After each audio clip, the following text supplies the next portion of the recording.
When Shirhao saw the old clan chief shed tears, his eyes also became red, emotions too strong. He continuously called out Grandpa, helping the elder wipe away his tears. Shirhao was raised by the old clan chief through beast milk, and now he saw that his hair already had some white color. His nose couldn't help but become sour. "Grandpa, are you still well? I missed you so much. I came back to see you." He supported Shi Yunfeng. Fortunately, even though the clan chief was older, his posture was still rather healthy. Even though he was an elder, having some more white hair was still normal. In the past, even though Shirhao was young, he didn't hold back on bringing precious medicines, vicious beast meat and other things back to the village, so the villagers' bodies were all extremely strong. "Excellent, excellent, excellent." The elder continuously repeated this word, his voice shaking, extremely moved. Being able to see this child again left his heart with no more regrets, feeling incredibly fulfilled. He originally thought that he would never see him again in this life. After all, they were separated by the lower and higher realm. It was hard to move between the two. Shi Yunfeng held Shirhao's hand, looking at him again and again. Even though his eyes carried tears, he was also smiling, feeling incomparably fulfilled and gratified. His child had finally grown up. "Being able to see you return alive really makes Grandpa very happy. I never thought that this day would suddenly come." Shi Yunfeng laughed. Dazhuang spoke up, telling Shirhao, "Grandpa Chief really misses you," often standing at the front of the village, staring into the distance. Even though he never said it, we all know that he was staring into the mountain path, hoping to see you suddenly appear one day. "Exactly, Grandpa Chief has always been thinking about you even after all these years, often sitting at the front of the village in a daze." Wuxia also added, "Grandpa, I will stay behind for a very long time. Even if I leave again, I will come back often." Shirhao's eyes felt sour. He couldn't help but shed tears. "Haha, what are you crying for? Today is a happy occasion. It could be said to be a great surprise. You stinky brat finally decided to return, giving us such a surprise. Go, go, go. Let's drink in the village until we are satisfied." Shi Linhu shouted. "This brat really grew up. Look, he's even taller than us." A group of uncles walked over, pulling on Shirhao's arm, touching his head. As for the group of youngsters, they were pulled to the side. Dazhuang, Wuxia, Ermeng, Pihu, and the others, even though they were all grown up now before their own fathers, they were still well behaved. When pushed to the side, they could only stand there like mice before cats. "Uncle, little stone uncle, you are unmatched under the sky. This time you have to teach us skills. We also want to travel the world, defeat everyone." A child cried out. "No problem."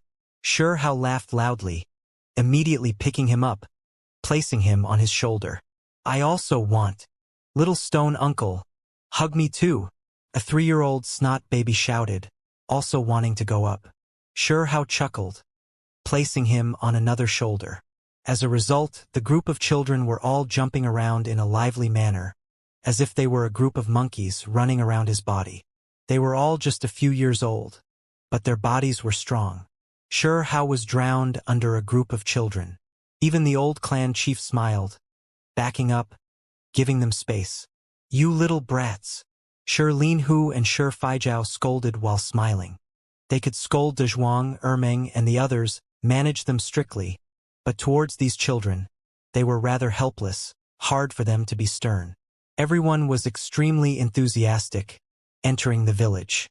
Ermeng's father gave the big black tortoise behind him a look, patted Shirhao's shoulder and said, "After all these years, your style hasn't changed at all.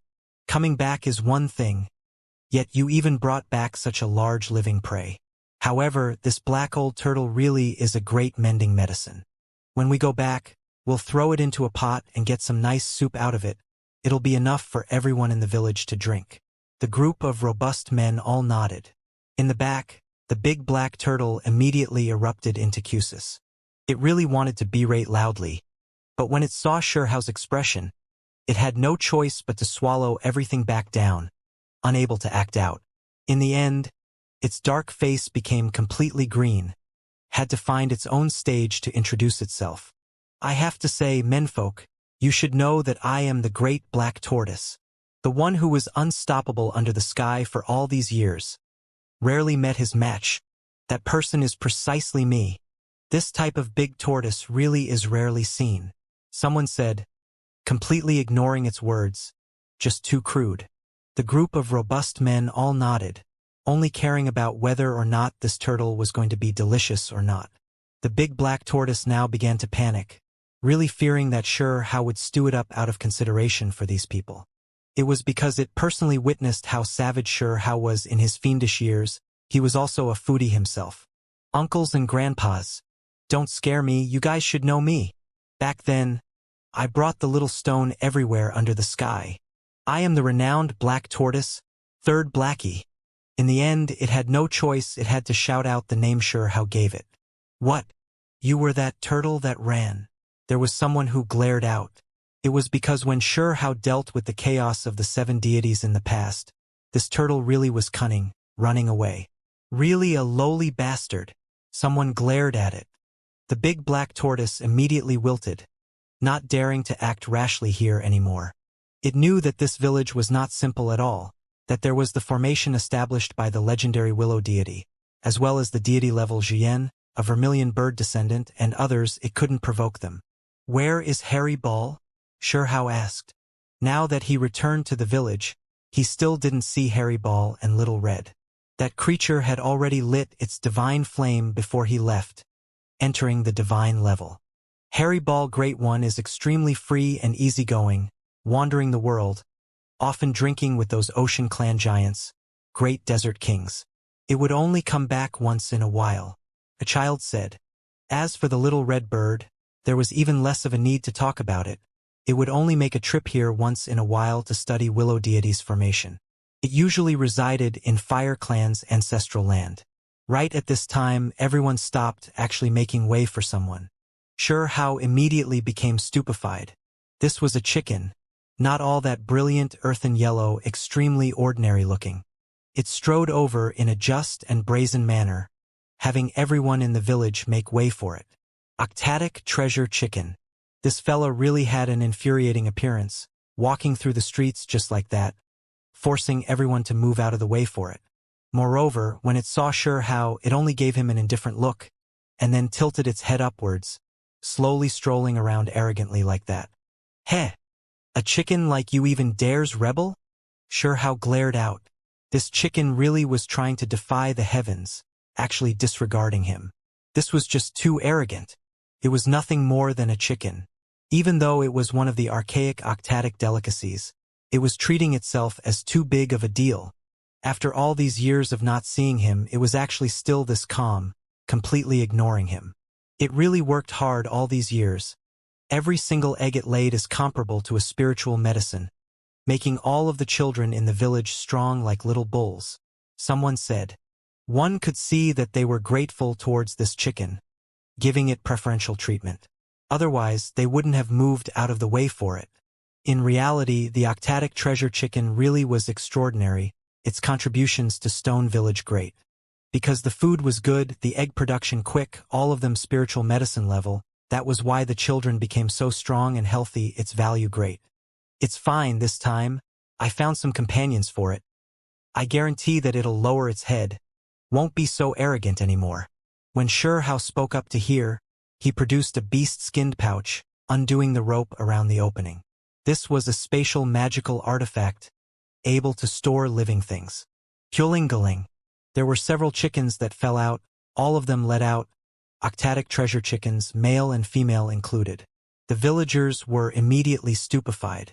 For them, these were divine birds, able to produce spiritual medicine eggs endlessly, establish foundations for their children, great mending medicines even for adults, ones that could promise longevity. There are male ones too. Doesn't this mean that they can give birth to chicks? Raise a large group of octatic treasure chickens. Someone cheered loudly. Of course, even if we wanted to eat them in the future, it wouldn't be a problem. How said. He was just saying it, the villagers definitely wouldn't agree. In the 9 heavens above, he knew that he was going to leave, return to the lower realms, so he had many people buy treasures for him, there was even less of a need to talk about divine medicines. The octatic treasure chickens alone numbered 6 or 7. Only in the 9 heavens above would one be able to buy so many at once. After all, this species was almost extinct. The main reason was because the great powers were giving heavenly deity institution, as well as his glorious self-face. That is why they agreed to exchange them. In the distance, the octatic treasure chicken that was proudly and slowly strolling suddenly turned around. When it saw its own species, it immediately widened its eyes, flapping its wings, loudly crying out, throwing itself over. Go, you can bring them to get used to this place. Xianxia released several octatic treasure chickens, having them reunite. Suddenly, bird cries sounded from the distance. 3 figures quickly rushed over like dark clouds, covering a larger half of the skies. These were powerful, vicious birds. Xianxia frowned. There was this type of vicious creatures near Stone Village? They were extremely large, covering the heavenly sun. However, immediately afterwards, he smiled. It was actually them. They all grew up. Several giant birds descended from the distance, swooping towards Stone Village. Their bodies shrunk, turning into the size of ordinary people.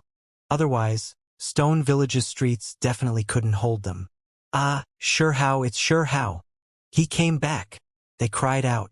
Big Pong, little green violet cloud. Xianxia also shouted out. These were 3 vicious birds who grew up with him, the green-scaled eagle's descendants. However, they had all mutated more like Pong birds when they were young.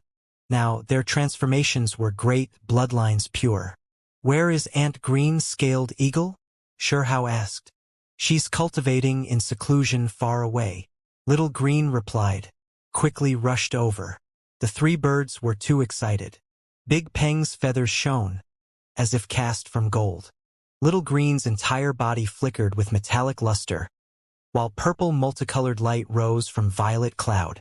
All of them were dazzling, extremely powerful. They always resided in Stone Village, viewing the villagers as their own, protecting the villagers in the great wilderness when they went hunting, moreover often bringing back rare and powerful vicious beasts for them. Willow deity's help really wasn't in vain back then, Xianxia praised. He was extremely close to them, rubbing their necks. It was as if he returned to his childhood. These were close companions who he grew up with. In the past, Willow deity had helped them wash their fur, cleanse their marrow, allowing them to retrace their ancestry.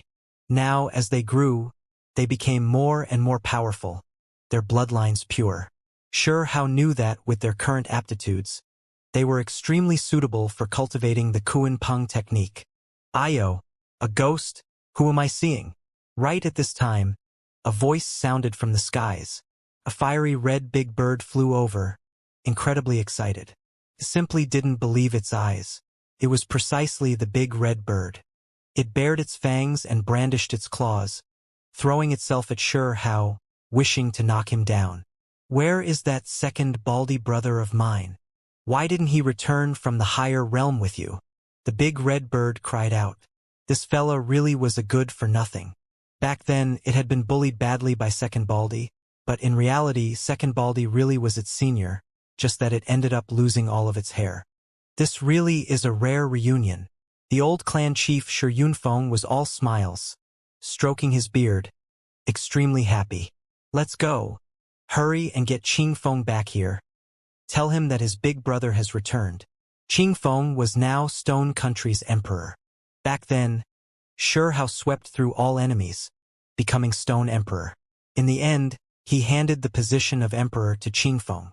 Qingfeng suffered greatly when he was young, a foot even ruined, almost crippled. Everything he suffered was in Xianxia's place. Xianxia always felt like he left him down. He always treated him extremely well, the two close, basically blood brothers. Uncle Qingfeng encountered some problems recently. Now everything will be fine. Little Stone Uncle returned. Let's see who dares stir up trouble now. A group of children cried out. Stone Village was extremely lively, full of cheers and laughter. A group of uncles raised wine jars, breaking the seals, wine flowing everywhere, the fragrance making everyone swallow their saliva. The aunties and others prepared food, all of them great delicacies. The wild game made everyone drool with desire. Bright red, golden fruit's fragrance refreshed the mind. The children ran back and forth like a group of monkeys, extremely lively like vicious beast children. The cheeks of the elders in the village were rosy, full of laughter. They were unable to conceal their happiness in this enthusiastic scene, this place full of a festive atmosphere. There are quite a few young vicious beasts in the village, Xianxia said. He saw lightning hounds, twin-headed white lions, flame calves, and others, all of them fierce, running about, becoming the children's companions. This proved that the developments in the village in recent years went extremely smoothly. They could catch vicious beasts, moreover raise them. This meant that this place was powerful and prosperous. There were some vicious beasts that had long matured, staying outside the village, in charge of protecting the village, also helping with hunting. Xianxia could still recognize some of them. They were the ones he helped the children catch in the past. Some of those young vicious beasts died, but some of them grew up, becoming loyal war beasts, controlled by the big red bird, violet cloud, big pong, and little green. Uncle, do you still remember me? When you were in your teens, I was 5. You brought us kids to the mountains to catch many beasts. Look, some of the little beasts in the village are precisely their children. A teenage youngster ran up. I do remember you, haha. Xianxia patted his shoulder. The village was full of happiness. Xianxia looked into the distance, seeing that warship. Sure enough, it slowly followed, now gradually approaching. Grandpa, my parents have also returned from the higher realm, Xianxia told them. When the adults and elders heard this, they were all shocked. Where? Ermeng and the others raised their heads, all of them looking over. Hurry and receive uncle and aunt, Dezhuang urged. Over there, Xianxia pointed. A massive ship slowly arrived from the distant skies. What a big ship! It is even bigger than Uncle Qingfeng's. There were children who shouted. Some children were brought into the great wilderness, welcomed into Stone Country by Qingfeng to foster them. After all, always staying in the mountains wasn't too good, so they had come into contact with these things. Apart from them, there are many children as well, several hundred of them. I want them all to stay behind in Stone Village, build some stone cottages for them outside the village. Xianxia explained a step further. Ah, there are that many? The villagers were shocked. They didn't expect Xianxia to bring back so many children. It was because in the past, they were extremely opposed to outsiders coming here. The villagers could leave, but they couldn't bring in trouble, fearing that outside clans would be jealous of this place. Their bloodlines are from the same source as ours, many of the Stone Clan's people, some of the others the desolate Border Seven Kings descendants. Xianxia summarized some things for them. There was no way to immediately talk about everything in detail. He had to first receive those children. Our Stone Clan's people? The villagers were shocked. However, they finally knew these people's rough backgrounds, so they didn't reject them. On the contrary, the adults all revealed different expressions, full of happiness, laughing loudly. From here on out, we don't have to worry anymore. We were just about to be anxious that the younger generation will grow up, worried for their marriage partners. Now, so many of our own people came back. We can now completely relax. Some elders even more so laughed loudly, feeling like a great problem was solved. Stone Village wasn't large. If the clansmen always intermarried, there would be all types of problems. It was still fine before they would marry with other tribes, but now Willow Deity moved Stone Village, leaving their original location, isolating them from the world. If they continued to intermarry, they had to look for outsiders. However, how many people were willing to enter the great wilderness? At the same time, the villagers were quite worried. This had always been a great issue. Once the children in the village grew up, there were some of them who had different bloodlines, able to marry in the village, but many of them could only rely on some kind children Qingfeng brought back. The great ship descended outside the village. A group of children rushed out. The play of monkeys climbing everywhere appeared again. They didn't treat them as outsiders at all, too lively. Only when they saw the hundreds of children their age, did they become a bit bashful. As for the children from Desolate Border, their eyes all widened. Normally, They didn't see enough laughter and smiles. Remaining quiet, all of this because of that terrifying environment. All right, lead your new companions down from the ship. Take good care of them. Sure ordered. The group of lively monkeys all shouted, leading the way. Io, you aren't even as tall as me. Why are you stronger than me? A lively individual from Stone Village cried out. They were born in the great wilderness, so these children desired strength. Even these children were very competitive. There were some little fellas who began to size up these quiet children from the ship. But in the end, they were surprised instead. Sure smiled. What kind of place was Desolate Border? It was the cruelest place. These children were born in the original Emperor City. What they witnessed were the most intense battles, every one of them incredibly sturdy. It could be said that these children had much greater potential than the disciples from great long-life families. Seeds produced from the most nasty environment, the descendants of Desolate Border's 7 kings. When you all grow up, I will establish the world's #1 sect for all of you. This is my promise. Sure laughed loudly and said, I don't want anyone who is weak. This line was also spoken for Stone Village's children, to motivate them. Will we be able to rule over the 9 heavens? The Desolate Border children asked. Of course. This includes immortal domain, the other side, and even those mysterious powers from great eras past. Sure said while smiling. There were some things the children didn't understand, but Sure still said it. These were his plans. Xianxia stood on the side, inwardly shaken, incredibly shocked. This was Huang's dream? However, wasn't Huang crippled? His cultivation was going to completely disappear within a month, so how was he going to carry out such a grand scheme? Xianxia didn't understand. Uncle, what are you saying? What enemies are there? The village's children asked. Big brother, are we going to fight the other side in the future? A youngster from Desolate Border asked. In the future, we will challenge all sides. The other side and immortal domain, the war drums will sound at that time. Who cares which great era your inheritance is from? Whoever dares to cause trouble, I will knock all of them down. Sure was still smiling. However, Xianxia found it hard to calm down. When the time comes, the most powerful of you all, or maybe out of several generations, I will only choose 800. This will be an army of descendants. We will challenge the world. Carry out a great era war. Let's see who is settling things with who. He couldn't speak these words in the higher realm, because that would stir up too great of a storm. However, in Stone Village, he could shout as he wished, laugh and cry out as he pleased.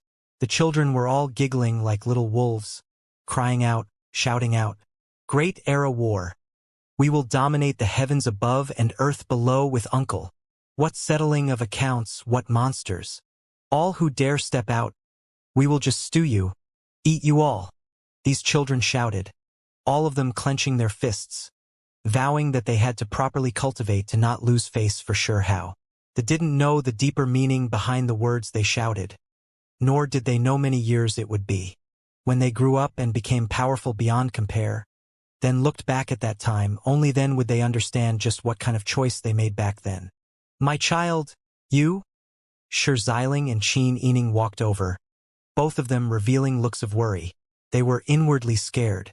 Now, they were naturally aware of many things, fearing that they would lose Sure. It was because they understood what their oldest son was saying well, what kind of path that was. That was even more difficult than defying the heavens. The events of great eras past, heaven knew just how terrifying the karma it was that was buried, just what kind of creatures would reappear. Once clues were revealed, that would become the greatest storm of history, blood soaking all worlds. That cultivation level, that level, once a fight erupted, it would be unimaginable. The true darkest era hadn't even started yet. Yet the past immortals were already gone. Those alive ruined, let alone when the true event came. Father, mother, you all don't need to worry. I am just saying these things. Sure consoled them. The clues that had been revealed after all this time, Sure naturally knew them. The so-called iron hooves of the other side would arrive sooner or later. At that time, it would be blood and chaos. At the same time, he believed that this was only a primer. In the end, it would be even more terrifying. If the monsters of several great eras really were let out, it would be unimaginable. That was why from the start until now, he wanted to work hard and cultivate, strengthen himself. He wouldn't think about anything else, only continuously break through. Only by doing this could he rise up and face them when the great changes of this world arrived. Uncle! A group of children swarmed over, paying their respects to Shi Xiling. Dazhuang, Ermeng, and the others had met him before. Hello, Auntie! They similarly greeted Qin Yining. This couple had came to Stone Village before. Back then, when Shihao's life was in danger, nursing himself here, they had resided here for a long period of time. Haha, brother-sister, you two have come. Stone Village's people were extremely welcoming. Shi Linhu, Shi Faijiao, and the others greeted them. As for the little fellas, they all became well-behaved, seriously calling out Grandpa and Grandma. The couple were both happy, enthusiastically greeting everyone. At the same time, Qin Yining's expression became complicated. She already became a grandma? Just how many years passed? She felt like she was still rather young. Perhaps women were all like this, regardless of whether they were pretty or ordinary. They all hated time, loathed the flow of the years. Time was their greatest enemy. Isn't this that? Erming looked towards Yunxi. A group of people came over. They naturally saw the exceptional young lady with purple hair. No need to doubt her beauty. She was known as Celestial Clan's #1 beauty. Her skin like fine jade, eyes clear like autumn limpid waters, figure soft and slender, truly exceptional. The fatty from back then.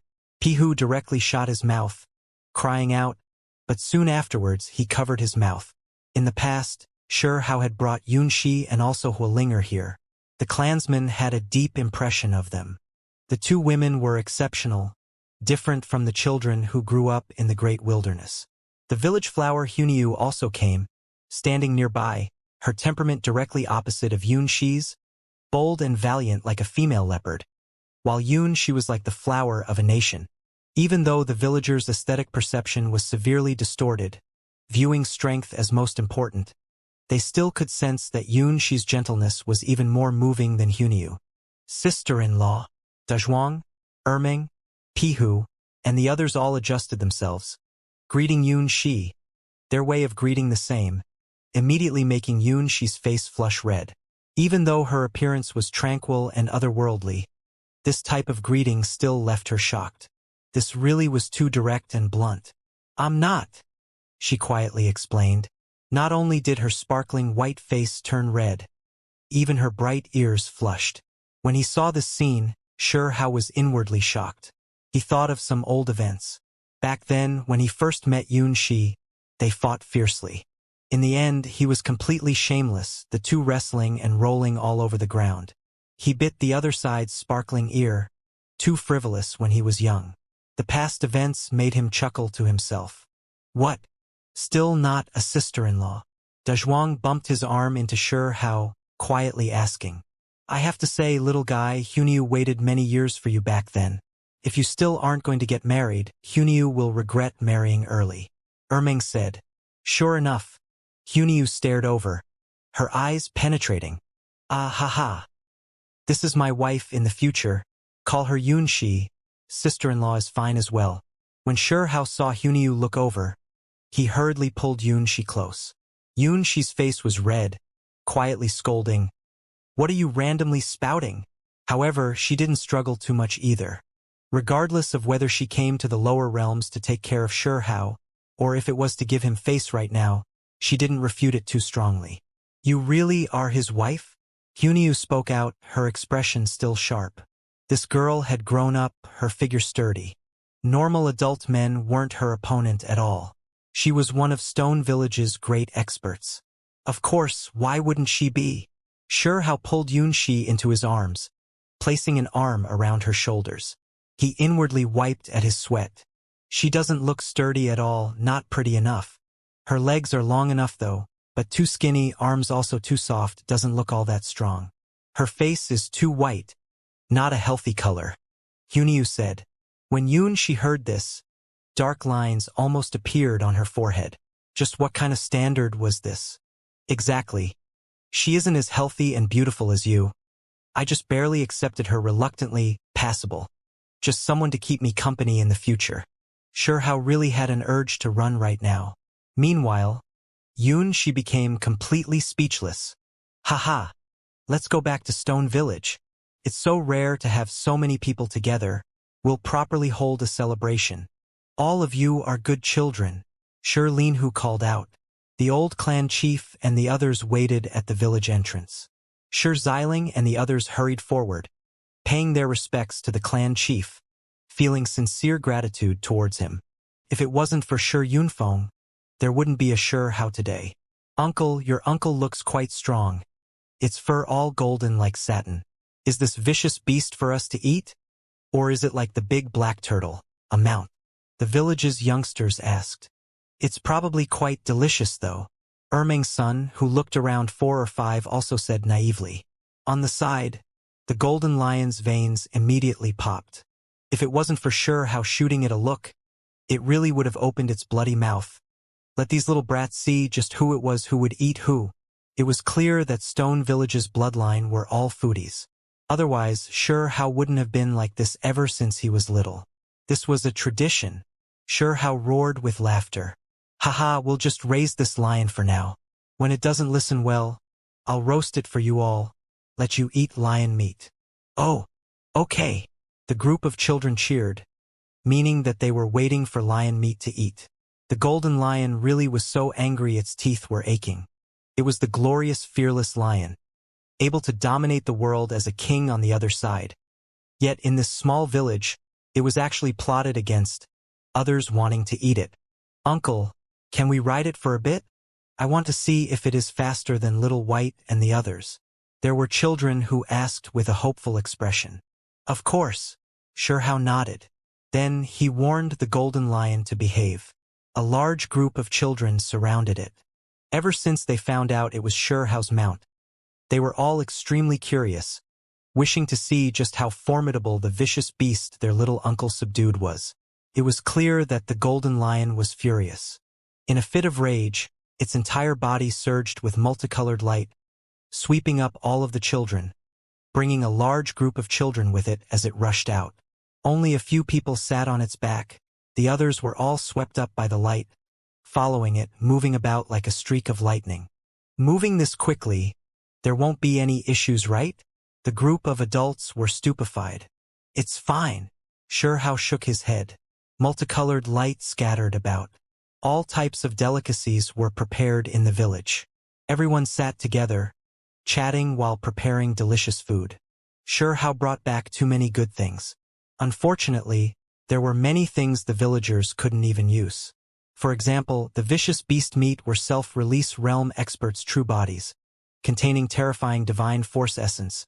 Not many people in the lower realms dared eat such a thing. However, they didn't go to waste either.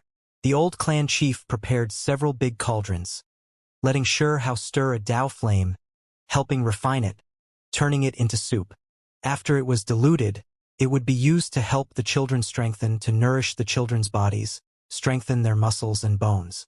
Grandpa Chief, there's no need to use it so sparingly. I prepared too many of these types of divine birds and fierce beasts. Not even just the children. You all won't be able to finish them all even if everyone enjoyed them. How said. He personally set his hands at it, watching over the others to prevent the divine force in the meat from being too rich for them to handle. Even more people could only drink some diluted soup. The prey the villagers brought back from the great wilderness was no longer that domineering. They could eat and drink as they wished. This place extremely lively. Nay! A house cry sounded, carrying some dragon sounds. A snow-white heavenly horse rubbed against How, asking for wine to drink. It was precisely the leader of the unicorns, Little White. When How was 7, he had previously left Stone Village on its back, rushing through the great wilderness towards Stone Country. Ever since this unicorn obtained Willow Deity's baptism, its transformation was too great. Its body became snow-white and brilliant, its hair long, falling like a silver waterfall. Apart from this, all of its scales had been shed and regrown, becoming like dragon scales. Its wings were powerful, stirring forth great winds when flapped. No matter how he looked at it, How felt like it was like a heavenly horse, not a unicorn anymore. It was the same as the heavenly horses that pulled the ruined immortal's chariot. In reality, the ruined immortal's heavenly horses weren't true bodies. Only afterwards did he learn that they were heavenly horse bones the ruined immortal found, revived through great magical force. Now, true heavenly horses might have gone extinct. Only if one went to immortal domain would they find them. In the distance, wind and lightning hacked about, golden light pouring like a sea, rumbling and surging. A lion was running, returning from the heavens. Stone Village's people were alarmed, only now understanding just how terrifying that lion was. He was far above the divine level. The golden lion descended. The children all got off, making Polypola noises, all of them like dumplings as they fell onto the village's meadow, almost vomiting, retching there. Too fast. Just a bit of effort. We made a trip around Stone Country, visited every corner, even saw Uncle Qingfeng's palace. A child said with a deathly white expression, almost throwing up. It was because the golden lion's speed was too fast, a bit too hard for them to handle. Their legs were all a bit soft, their faces pale. Child, this lion is, an elder asked. This is a race that could claim dominance as a king. A great disaster in desolate border. How began to tell them some things of the higher realm. Starting from the topic of the golden lion, he began to tell him his experiences during the recent years. Everyone's attention was immediately seized. They felt nervous and excited, because Hao's experiences were too abundant. He was in danger many times, went through quite a few difficulties. There were some teenage girls who began to cry when they heard of his troubles and difficulties. However, Hao didn't speak about his own troubles in too much detail, just skimming over them, instead focusing on more interesting things. The higher realm not only has holy medicines, there are divine medicines, and even long-life medicines. These things are pretty much impossible to find in the lower realms. The clansman said with a sigh, yearning for it greatly. Here, I brought back quite a few good things. Haha. This is precisely a divine medicine. As if Hao was putting on a performance, he brought out a stalk of divine medicine. The entire village immediately became full of medicinal fragrance. This is a vine. Only the roots left. It is a divine medicine? Everyone was curious, crying out in shock at the same time. Of course. I'm a void sky divine vine. The old medicine already spoke up. Divine medicines had spiritual consciousness, able to communicate. It was something Hao brought back from the 3,000 provinces battle of geniuses. There are more. Hao laughed, continuously bringing out several stalks of divine medicines. Before returning, he had spent quite the effort collecting them. Immortal Academy gifted him one stalk, Sacred Academy another. Of course, there were the ones from back when he explored Immortal Ancient Battlefield and other places. The villagers were stupefied. These were but divine medicines. Even without eating, just enjoying its fragrance would grant longevity, increase their lifespans. Let alone the benefits to their cultivation. They were unimaginable. At the very least, for the children and cultivators of their level, these were priceless divine treasures. Just these stalks alone were enough to remodel Stone Village into a great land of natural luck. This was enough, let alone the fact that Hao was still bringing out more of them. He had more. There is more. This is a heavenly deity tree. This is really good stuff, can directly create a heavenly deity. I managed to dig out 2 of them. Hao said, his face full of smiles. The villagers were stunned, already petrified from joy. He even had this type of heaven-defying thing? But our spiritual essence here is thin. A single stalk of divine medicine is enough to suck up all of the essence of the great wilderness. How are we supposed to live? The old clan chief said. I brought back a special type of earth called all-life earth. Even the burial kings use this type of earth. There is absolutely no problem for nurturing divine medicines, so it's perfect for growing medicine in the village. Hao said. The lower realms, comparatively, had much thinner spiritual essence, couldn't produce any divine medicines at all. Of course, this didn't include the so-called first spiritual root. That thing was hidden in the lower realms by an archaic great figure, definitely a stock of immortal medicine.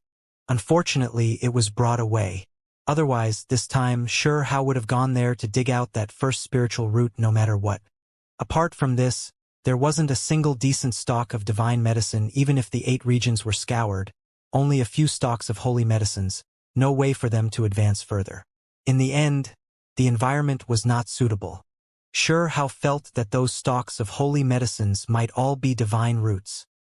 He suspected that if he dug them out and brought them back to Stone Village to raise, they might produce their original appearances, become rare divine essence. In the village, there were already some spiritual medicines that released brilliant splendor, their medicinal fragrance wafting out. Living year-round in this type of condition was extremely beneficial to their bodies. In the lower realms, a single stalk of divine medicine needed a spiritual mountain's nurturing, and only then would they grow. Meanwhile, inside the endless mountain peaks, having a single spiritual mountain was already pretty good. The reason why Stone Village could nurture so many spiritual medicines was because Sure How had previously brought back some special sand from the 100 shattering mountains. Divine earth soaked in unaging spring, exuberant life force within it. This peach tree is not bad. It's definitely good stuff. Sure How saw a silver peach tree in the village, snow white like silver. Its branches were like dragons, only half a person tall. This was also something he brought out from the 100 shattering mountains. Originally a holy medicine, but the roots were divided, thus falling to becoming a half-holy medicine. If there is a chance, I should make a trip around the 100 shattering mountains again, Sure How said to himself. He always felt like that place was full of mysteries, that it was an extremely special place. This time, he had to properly investigate the lower realms. When he thought back to the 100 shattering mountains, Sure How's thoughts couldn't help but wander. That was the first time he clashed with others in the desolate region, facing off in a mysterious place. That was also where he caught Second Baldy, captured the big red bird and met Huolinger. Of course, it was also where he wrestled Xianxia. Apart from this, he also fought but eventually made friends, restraining a 9-headed lion, in the end becoming sworn brothers. Now that he came back, he was naturally going to pay them a visit. Without a doubt, the silver peach tree's mother body should be a stalk of divine medicine. But because of the environment, it couldn't display its true self. In the end, he stroked a sparkling little stone in his hair, the divine striking stone. This fella's origins were strange, also coming from the 100 shattered mountain range's little world. The unaging spring is definitely extraordinary. Even in that type of environment, it could produce supreme treasures on the level of divine liquid and higher, Sure How said to himself. Back then, he only obtained a few drops, the true unaging spring turning into a dragon and escaped.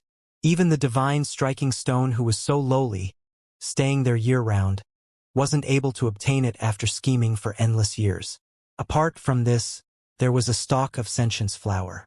Now that he thought about it, it was more powerful than many divine medicines, able to grant plants, stones, and other things sentience, bestow consciousness upon them.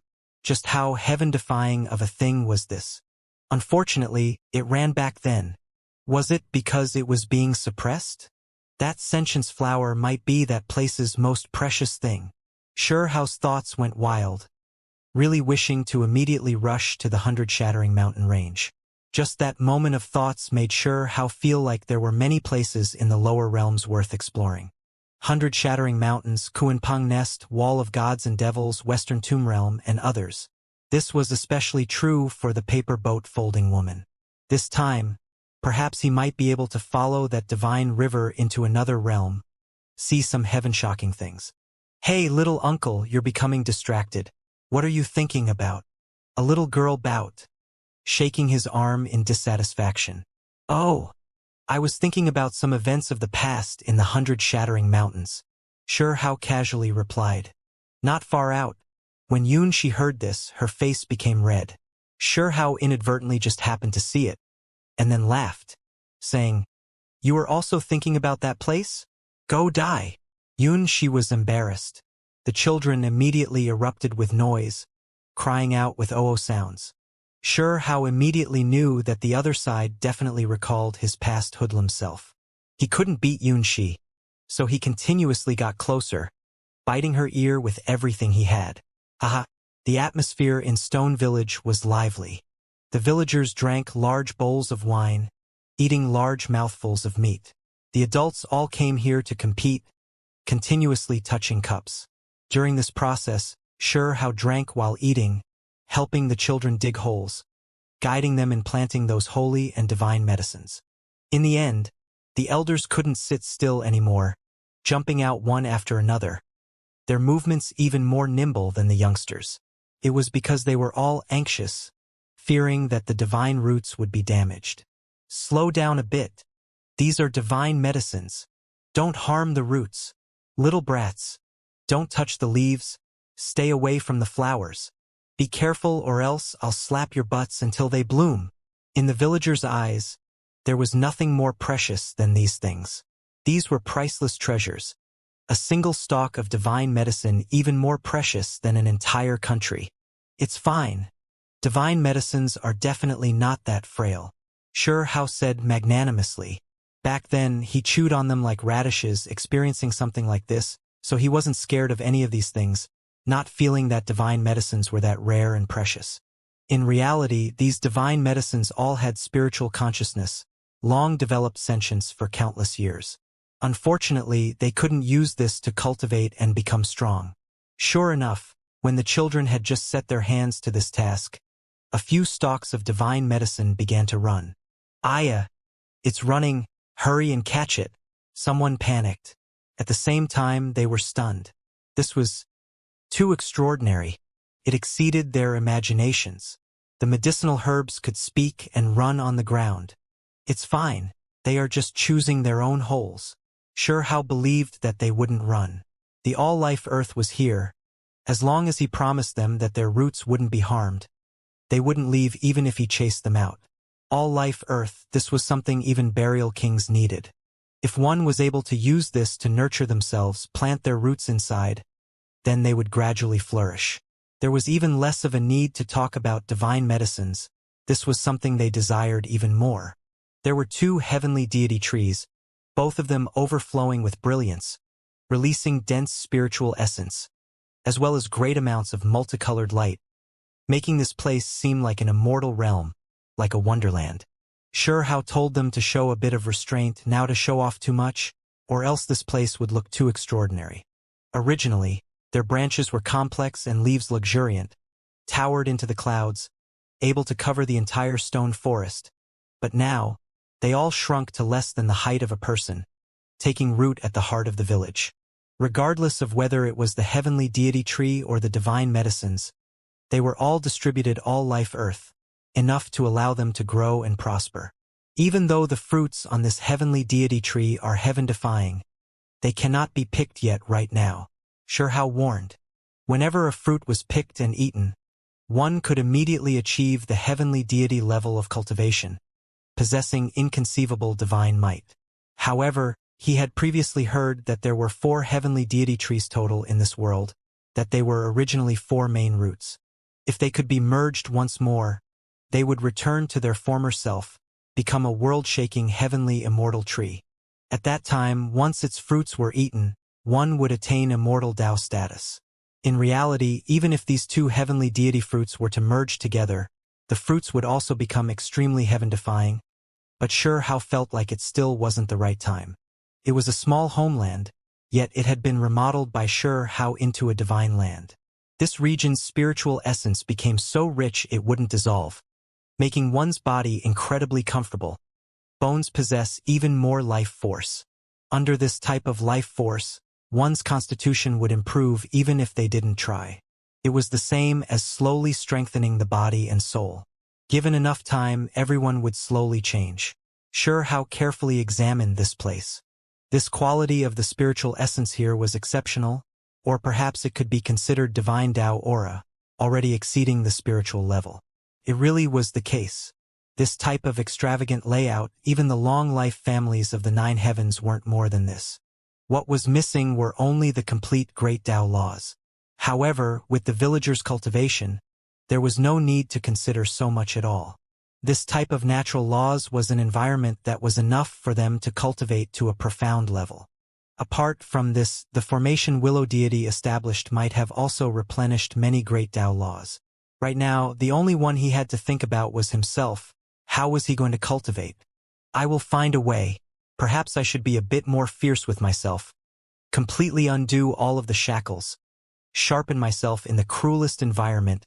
Cultivate in primal chaos. Why hasn't Qin Feng returned yet? An elder asked. As soon as he said this, the village's altar flashed with multicolored light, and then a youngster returned. This place could link up with Stone Country's imperial palace. However, it wasn't Qin Feng, but rather the youngster who went to send the message who came back. There is a dragon circling outside Stone Clan's imperial palace, blocking and challenging Uncle Qin Feng. He gasped for breath. Oh? There is this kind of evil dragon, wishing to trouble Stone Country. Shihao was shocked. Uncle Qin Feng said that it might be a true dragon. The youngster was breathing heavily. Is that so? I was going to make a trip there anyway. So I'll pick Qin Feng up. Shihao downed a large bowl of alcohol. I feel like eating a dragon. The fearless lion grinded its teeth. It was because not long ago it really was angered by the group of brats, now wishing to vent its anger. Before the villagers could say anything, Shihao disappeared with the golden lion, vanishing through the altar. Only a few people could use this altar. It led straight into the depths of Stone Country Imperial Palace. This place was extremely quiet, because without Qingfeng's permission, no one was allowed to get close. This was to protect the secret, prevent the information of this path leading to the outside world from being leaked. At the same time, even if someone really tried to come here, they needed to grasp Stone Village's precise coordinates, and only then could one activate this altar reach Stone Village. The spacious Great Hall was just like before, not changed in the slightest. Shihao had previously spent quite some time here, tussling with various powers, quelling Stone Clan's inner conflict, and then dealt with external enemies, wiping out the allied armies of different clans. He really was very brave in the past. His cultivation level wasn't high, yet he dared fight great inheritances, moreover making them taste bitter defeat one after another. He recalled many people from this place. War King, Ming King, Peng King, and those other elders, were they still well? Back then, they treated him extremely well, seriously assisting him. That was why before Shihao left, he repaid them with his gratitude, refining some little nirvana pills, raising their cultivations to the supreme expert realm so they could protect Stone Country's peace. Only this time, when he returned to Stone Village, he heard some news that Stone Country wasn't so steady, that there were some troublemakers. It was because there were some powers who wanted to assist the true Stone Country Emperor's direct line of descent. Even though Qin Feng was someone from Stone Country, in the eyes of some from the conservative camp, he was from a branch family, a bit far from the Emperor bloodline. Before leaving, I refined priceless precious pills, created some supreme exerts. I hope you all did not disappoint me, Shihao said with a cold voice. He believed that War King and Peng King wouldn't be against Qin Feng. They weren't that type of people. It was also precisely because of supreme experts like them that Qin Feng could stably hold the position of emperor. Of course, those who secretly wanted him overthrown might also feel restraining fear towards the hidden Stone Village. It was because in some people's eyes, that place was extremely terrifying. The little stone came from this place. Willow deity previously left this place too. Most importantly, that place might have a deity-level Zhuyan. Shihao heard that the reason why there was a disturbance was because the other side also found a deity-level existence. Even this shoddy palace has the nerve to be called an imperial palace? It's just like a fireplace back home, let alone compared to that of the other side's emperor clans. The golden lion curled its lips. Dang! Shihao's foot almost made it lay flat on the ground. It immediately shut its mouth. No matter how capable you were, didn't you still end up as my mount in the end? Shihao didn't feel the slightest bit of restraining fear towards it, because he felt like if it wasn't loyal, he really would just eat it. He had a shortcoming that he was never able to change, which was he liked to try different food. This was such a powerful bloodline, a rare, fearless lion. so it naturally met his criterion of rare delicacy. The golden lion immediately lost all of its confidence, unable to even feel hatred. It was because it was completely suppressed. It couldn't show any hatred at all, could only obey. It always stirred itself on, telling itself that it was enduring humiliation for a greater cause, that it would get revenge sooner or later, that it would one day step on this scoundrel. Only it now began to suspect that recently it became more and more obedient, already almost becoming a habit. This made it worried that it really might see this as something normal, in the end completely bow down. However, the only thing that made it happy was that Xianxia suffered the curse of a ruined immortal. Based on normal reasoning, he shouldn't be able to run around for much longer, about to be crippled soon. Sigh. That damned contract left by the immortal king. How am I supposed to get rid of it? The golden lion thought to itself. If it wasn't for that contract, it felt like its spring would have been near. Footsteps echoed out. Xianxia walked out, startling the guards. They were all extremely vigilant. You? In that instant, within the guards, there were a few who were immediately stupefied, so shocked they almost couldn't speak. Their eyes widened, stammering here. Stone Emperor. Young human emperor. Finally, a few people cried out, incredibly moved, their chests rising and falling greatly, simply unable to believe their eyes. In the past, Xianxia used his own strength to restore peace to Stone Country, suppress all rebels, and then dealt with outside enemies. Those who experienced those events were left with too deep of an impression. These people knelt down one after another with putong sounds. There were some guards who came later, not recognizing Xianxia.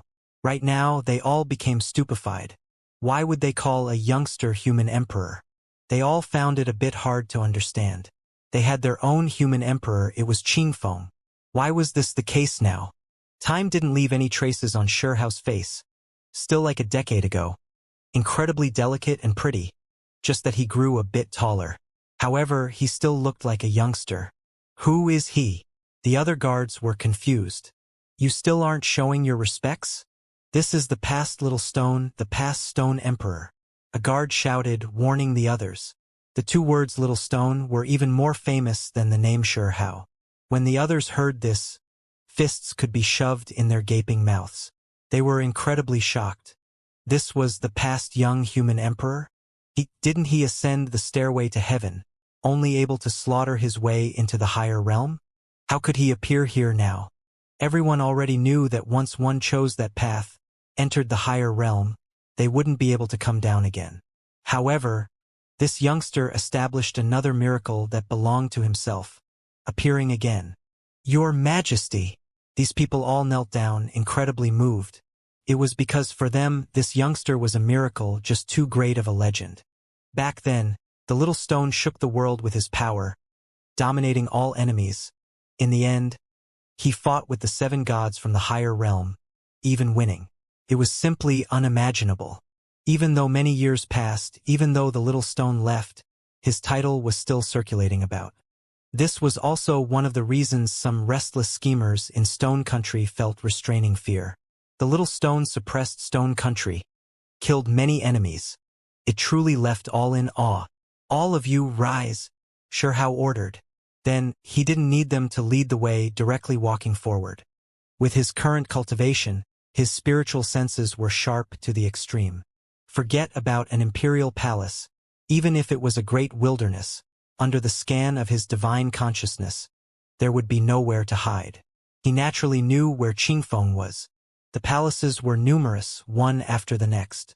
In Immortal Country, it really could be considered massive. Moreover, there were divine-level formations established here. Only, compared to the families of the higher realms, this place really did appear a bit simple and ordinary. Those families' palaces floated in the sky, divine islands situated in the heavens, spiritual falls falling for tens of thousands of zhang, like an Immortal Country's pure land. Qingfeng, Xianxia shouted. A few people stood on Imperial City's walls, as if they were facing a great enemy, currently gazing into the skies outside the city walls. At the lead of the city walls was precisely Qingfeng in battle robes. After all these years passed, he already grew up.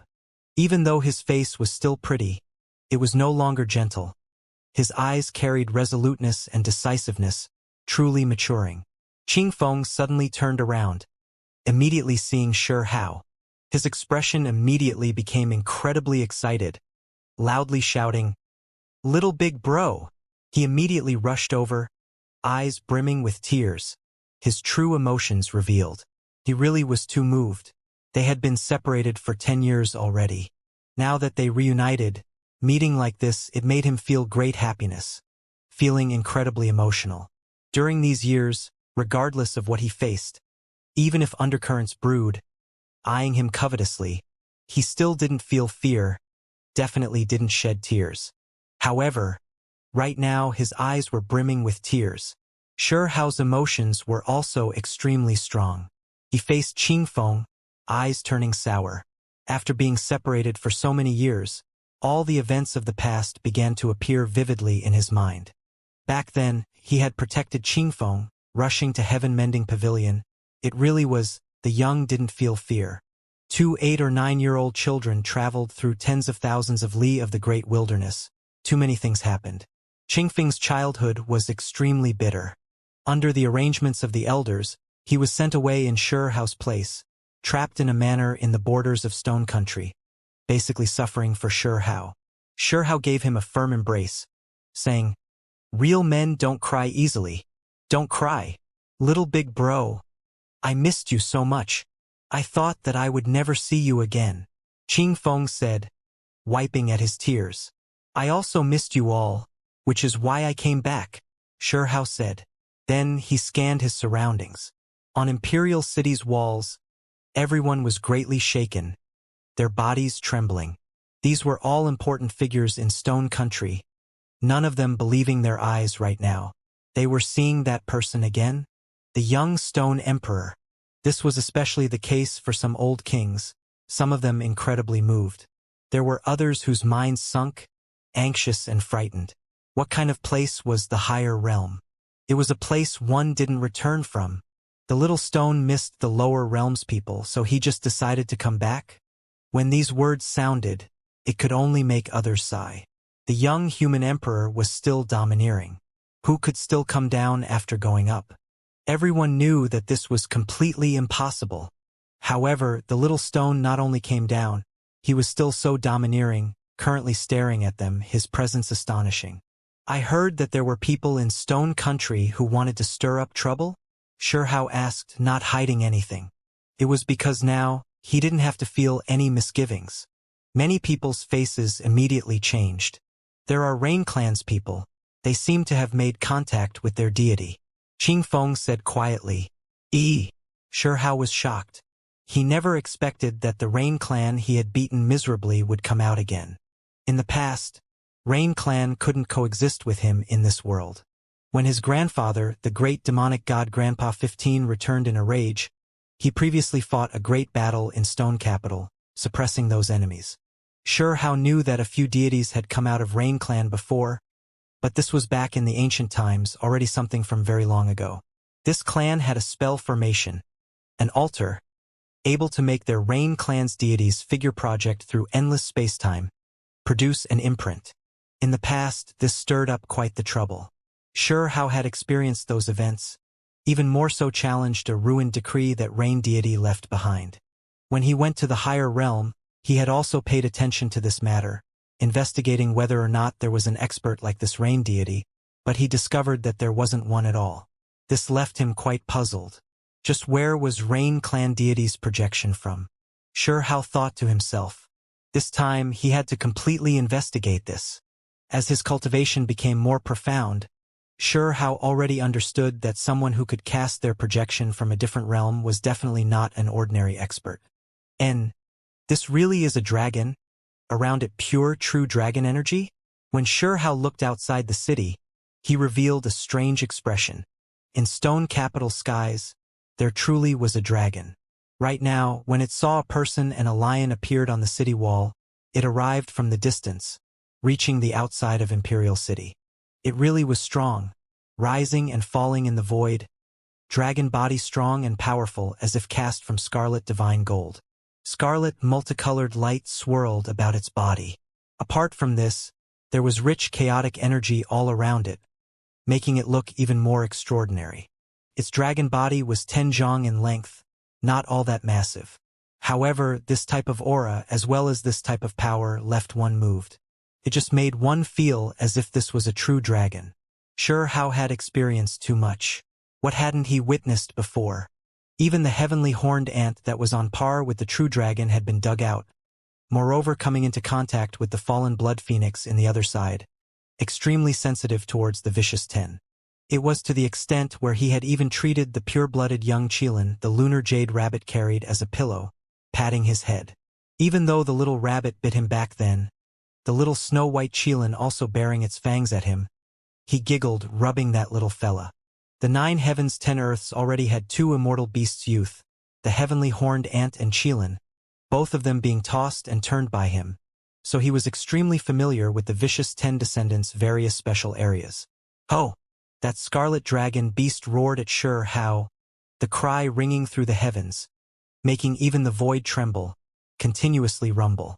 As for Imperial City's walls, they shook endlessly. One had to understand that divine-level formations were in place here. This was one of Stone Country's most important places, yet this still happened. If there was no formation, its roar would make the giant palaces collapse. This was a powerful, vicious beast. Not simple. After I left for so many years, a few extraordinary individuals appeared in the lower realms. Sure Hao stared at that individual, nodding, releasing a light sigh of praise. He already knew who this was because he had seen him before. However, at that time, the one he saw was a humanoid youngster, someone in his teens, different from his current true self. "Little big bro, it is precisely this dragon who is standing outside our walls, wishing for me to bring it to Stone Village. It wishes to challenge all the experts of Stone Clan." Qing Feng introduced. If he didn't agree, then this Crimson Dragon would attack Stone Country's capital city, which was why Qing Feng couldn't immediately leave, could only face it here. Regardless, there was no way he would reveal where Stone Clan's ancestral land was to avoid outsiders disturbing that place. Regardless of whether it was him or Sure Hao, they both viewed that place as a pure land, aloof from worldly affairs. No matter what happened, they wouldn't want the flames of war to reach that place. "Goo-goo," Sure Hao spoke, rushing towards the crimson vicious beast in the sky. The 10 zhang dragon body's eyes flickered with ice-cold metallic luster, scarlet scales incomparably sturdy, protecting its entire body. Its 5 claws were sharp, able to easily distort the void. On its head was a pair of scarlet horns, forked and powerful, flowing with great Tao symbols. The more one looked at it, the more it looked like a true dragon. "It is me," this vicious beast spoke up, its voice actually still rather tender. Sure Hao nodded. This was precisely one of the 2 great experts he had met in Void God Realm, Gugu. Back then, when he was in the 3,000 provinces, he had left Spirit Realm's gate, following the heavenly stairway down, his soul entering the Void God Realm, wishing to learn some secrets. Of course, more importantly, it was for asking Bird Grandpa and Coin Elder for the precious technique later. He had previously continuously established records in the Void God Realm, obtaining many bronze pieces. This was for a scripture, he could exchange them for a type of unmatched secret technique. That day, Gugu was going to fight a decisive battle against a youngster named Shigu, but then Sure Hao suddenly descended, triggering these two's discontent. They took action against him but were suppressed instead. What a pity, still a bit off. I thought it was a real true dragon. After Sure Hao examined it carefully, he confirmed that its transformation wasn't complete, not a pure-blooded dragon. "Who are you? Hurry and get out of the way. Have Stone Country's emperor bring me to Stone Village. I wish to challenge them." Gugu spoke. The dragon body moved about, stirring up powerful winds. He isn't willing to admit defeat to the past little stone, wishing to challenge Stone Clan's cultivators. War King spoke, explaining to Sure Hao. This elder had always stood at Sure Hao's side, now also assisting Qing Feng earnestly. Sure Hao definitely felt gratitude towards this person. He smiled, placing his hand on War King's shoulder. Divine light flickered, rushing into various veins and arteries in his body, treating all of the hidden injuries. This left War King shocked. Even though the little Nirvana pill helped him break into the Supreme Expert realm in the past, it wasn't his own cultivation after all. Later on, he wanted to continuously break through, but didn't succeed, leaving him with quite a bit of hidden damage. However, in that instant, Shurehao's hand completely treated him, moreover raising his magical force and others a level higher, into the late stage of the Supreme Expert realm. Turns out you came for me. Shurehao laughed. Qingfeng nodded. This was precisely the case. Even though the little stone left, his name was still circulating about. A few people wished to challenge him later, but he was nowhere to be found. There were some who set their eyes on Stone Village, wishing to go there. In many people's eyes, that place was definitely special. Who are you? Why do you look a bit similar to the past little stone? Suddenly, the crimson dragon in the sky widened his eyes, revealing blazing radiance. A human of the same blood lineage as the little stone? It had never seen Shurehao's true body, but had seen his portrait. Even though it didn't really pay attention, now it still felt like it was similar. It naturally didn't believe that the little stone could return, feeling like this was definitely his younger brother or something. The main reason was because the current Shurehao was too young. After 10 years passed, he was still ridiculously delicate and pretty, like a graceful young man. Little Stone's clansmen, come out and fight me, the Crimson Dragon shouted, as if furious, but also a bit shocked, overlooking the city walls. Shurehao was shocked. This dragon bore hostility against the little stone? Brazen. How can the title Little Stone be something you can randomly shout? Someone shouted, a general of Stone Country. Just a group of defeated generals. Even you dare show me disrespect. Have that person related to the little stone come out. The Crimson Dragon roared. Not long ago, he defeated a group of experts.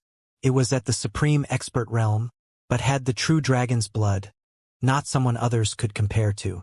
Moreover, there were news circulating everywhere, saying that together with another youngster named Shigu, their talent directly caught up to the past dual stones.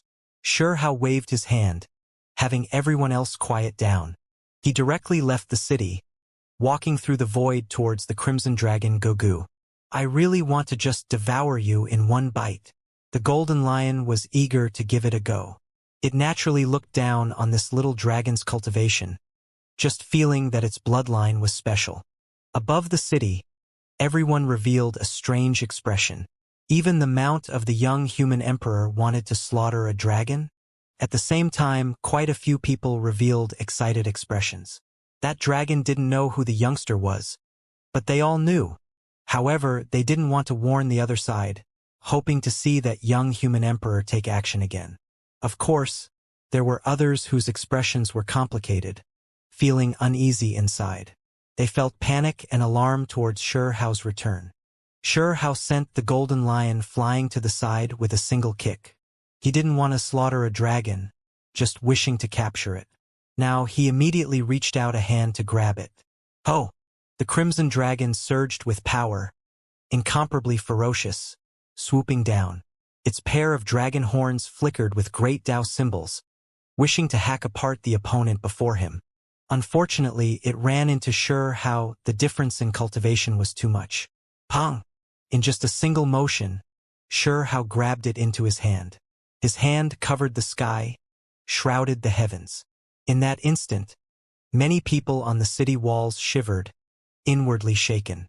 They were inwardly speculating about just how powerful the little stone was now.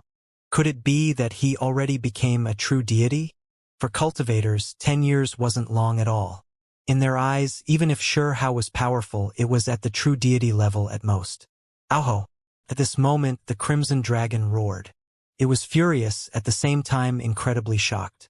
It was because he recognized that this was precisely the one who suppressed him before in the Void God realm. Its divine senses were sharp. There was no mistake. At that time, Shurehao didn't reveal his true appearance, deliberately hiding himself.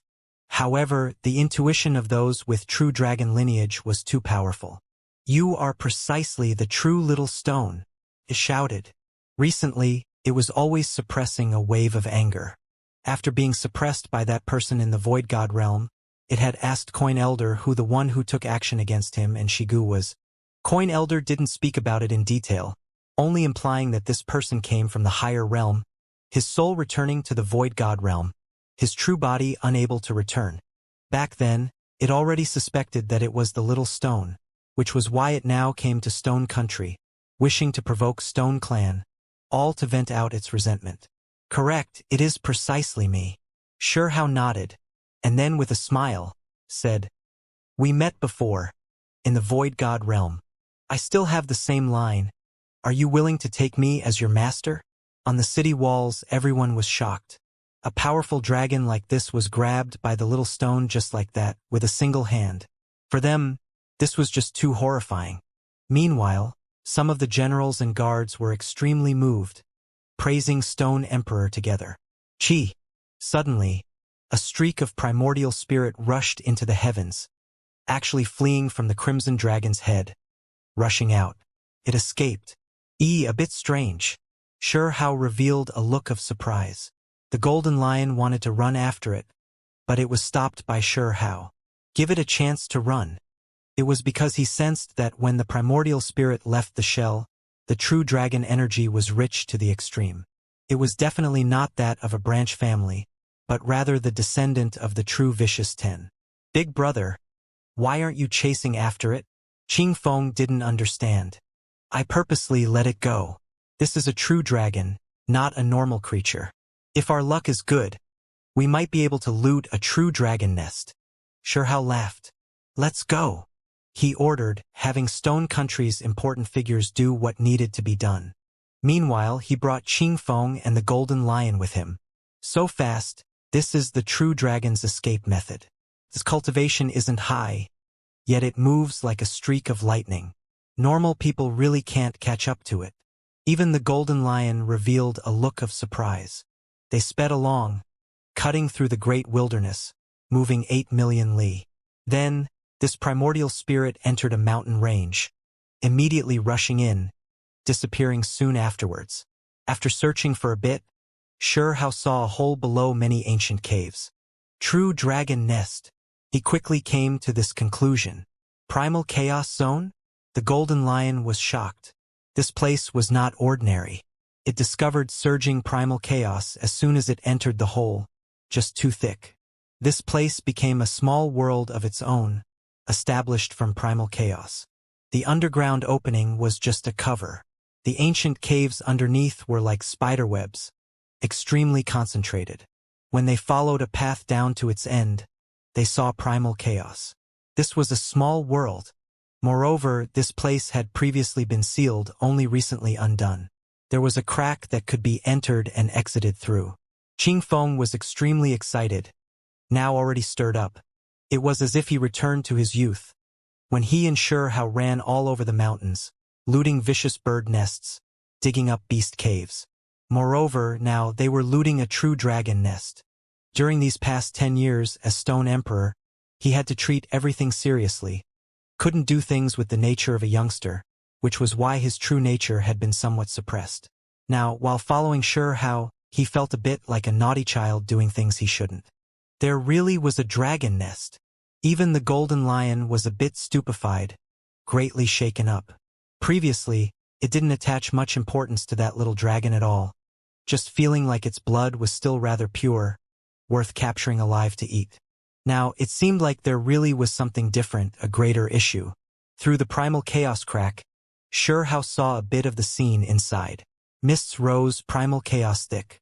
What he saw first was a cliff, on it a nest. It isn't an imperial city, nor is it a dragon palace, but a nest. Xianxia had an expression of shock on his face. He opened his heavenly eyes, clearly seeing that there was a nest there, like that of a bird's. It wasn't that large, built from divine wood. Immediately afterwards, Xianxia's pupils rapidly contracted. He saw 3 eggs, their diameters a larger half a meter. Dragon patterns covered them densely, extremely complex, engraved on the eggshell. One could vaguely make out waves of draconic sounds that roared into the clouds. Heaven's true dragon eggs, so many of them appearing at once. This really is a nest. The golden lion released a strange cry, even it was moved. This was the remote lower realm within the so-called 8 cages, yet there were true dragon eggs. Even Xianxia was moved. He actually ended up running into a nest of dragon eggs. Moreover, not just a single one.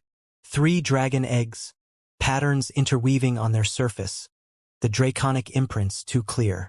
Most important was the draconic energy that was so thick it wouldn't dissolve. Among them, there was a dragon egg that was shining. Xianxia vaguely sensed a familiar aura. Precisely the crimson dragon Gugu. Its primordial spirit was inside the egg. There's something off, Xianxia said to himself. It was clearly born into the world, so why did it enter the egg again? Are we going to immediately enter? Qingfeng was stirred up, rubbing his hands. Right now, he didn't look like the Stone Emperor at all. There's no hurry. Have you not heard of the term Dragon Abyss Tiger Den? There is definitely extreme danger here. Once we enter, the consequences will be hard to predict. Xianxia reckoned. They definitely couldn't capture it immediately. He had long sensed that this place was different, that there was danger here. Otherwise, how could it protect so many true dragon eggs? Regardless of whether it was Qingfeng or the Golden Lion, they couldn't sit still, wishing to enter. Let's go back first, we'll return early the next morning. If we want to enter, I think we'll have to expend quite a bit of effort, Xianxia said. When he left Stone Village, there was a group of young and old gathered, reuniting and holding a celebration. If they tossed and turned for several nights here, then those people would become worried. They followed the original way back. Xianxia set up a formation, sealing up the mountain range outside the underground entrance. He sat on the golden lion, the lion carrying both of them. Lightning coiled about its body, a single leap taking them 1,000 li, just too fast. When they returned to Stone Country's imperial palace, Qingfeng made some simple preparations, and then immediately followed Xianxia to Stone Village. Ayaya, Uncle Qingfeng and Uncle Little Stone returned. A group of children shouted. This was clearly going to be a sleepless night. Stone Village was full of cries of joy and cheerful talk. All types of delicacies everywhere. There was fine wine being unsealed, the fragrance wafting out. As for the various good things Xianxia brought back from the higher realms, he continuously distributed everything out. Uncle Little Stone, you are only giving each of us a single sunflower seed? The children were almost speechless. Weapons, bone books, Xianxia gifted a huge pile of these things, but when it came to snacks, he was exceptionally careful. The vicious beast meat was one thing, they knew they couldn't touch them, because they were from high-level divine beasts. However, it was just sunflower seeds, yet he was still so stingy. Some of the children pouted. What do you all understand? These are divine force seeds. A single one will be enough for you all to roll all over the ground, unable to sleep all night. There was an older generation figure who said this with a smile. It was because in the past, Xianxia had already brought over this type of thing. Demonic sunflower garden seeds. A type of powerful creature. These seeds that I brought back, even the weakest have cultivation many times greater than yours, Xianxia said. Then he thought for a bit and said, this won't do. These seeds have to be roasted well before you can eat them. Otherwise, if they are accidentally left in the ground, they might even produce demonic sunflowers. Xianxia really was scared of some demonic sunflowers reviving, producing more of themselves through the seeds. Pai Li Pala. He personally took action, refining all of them. They were all properly roasted, and then they were distributed again. There were some children who didn't believe unless they tried themselves directly eating it. In the end, they ran all over the village, their bodies erupting with divine light, surging with magical force.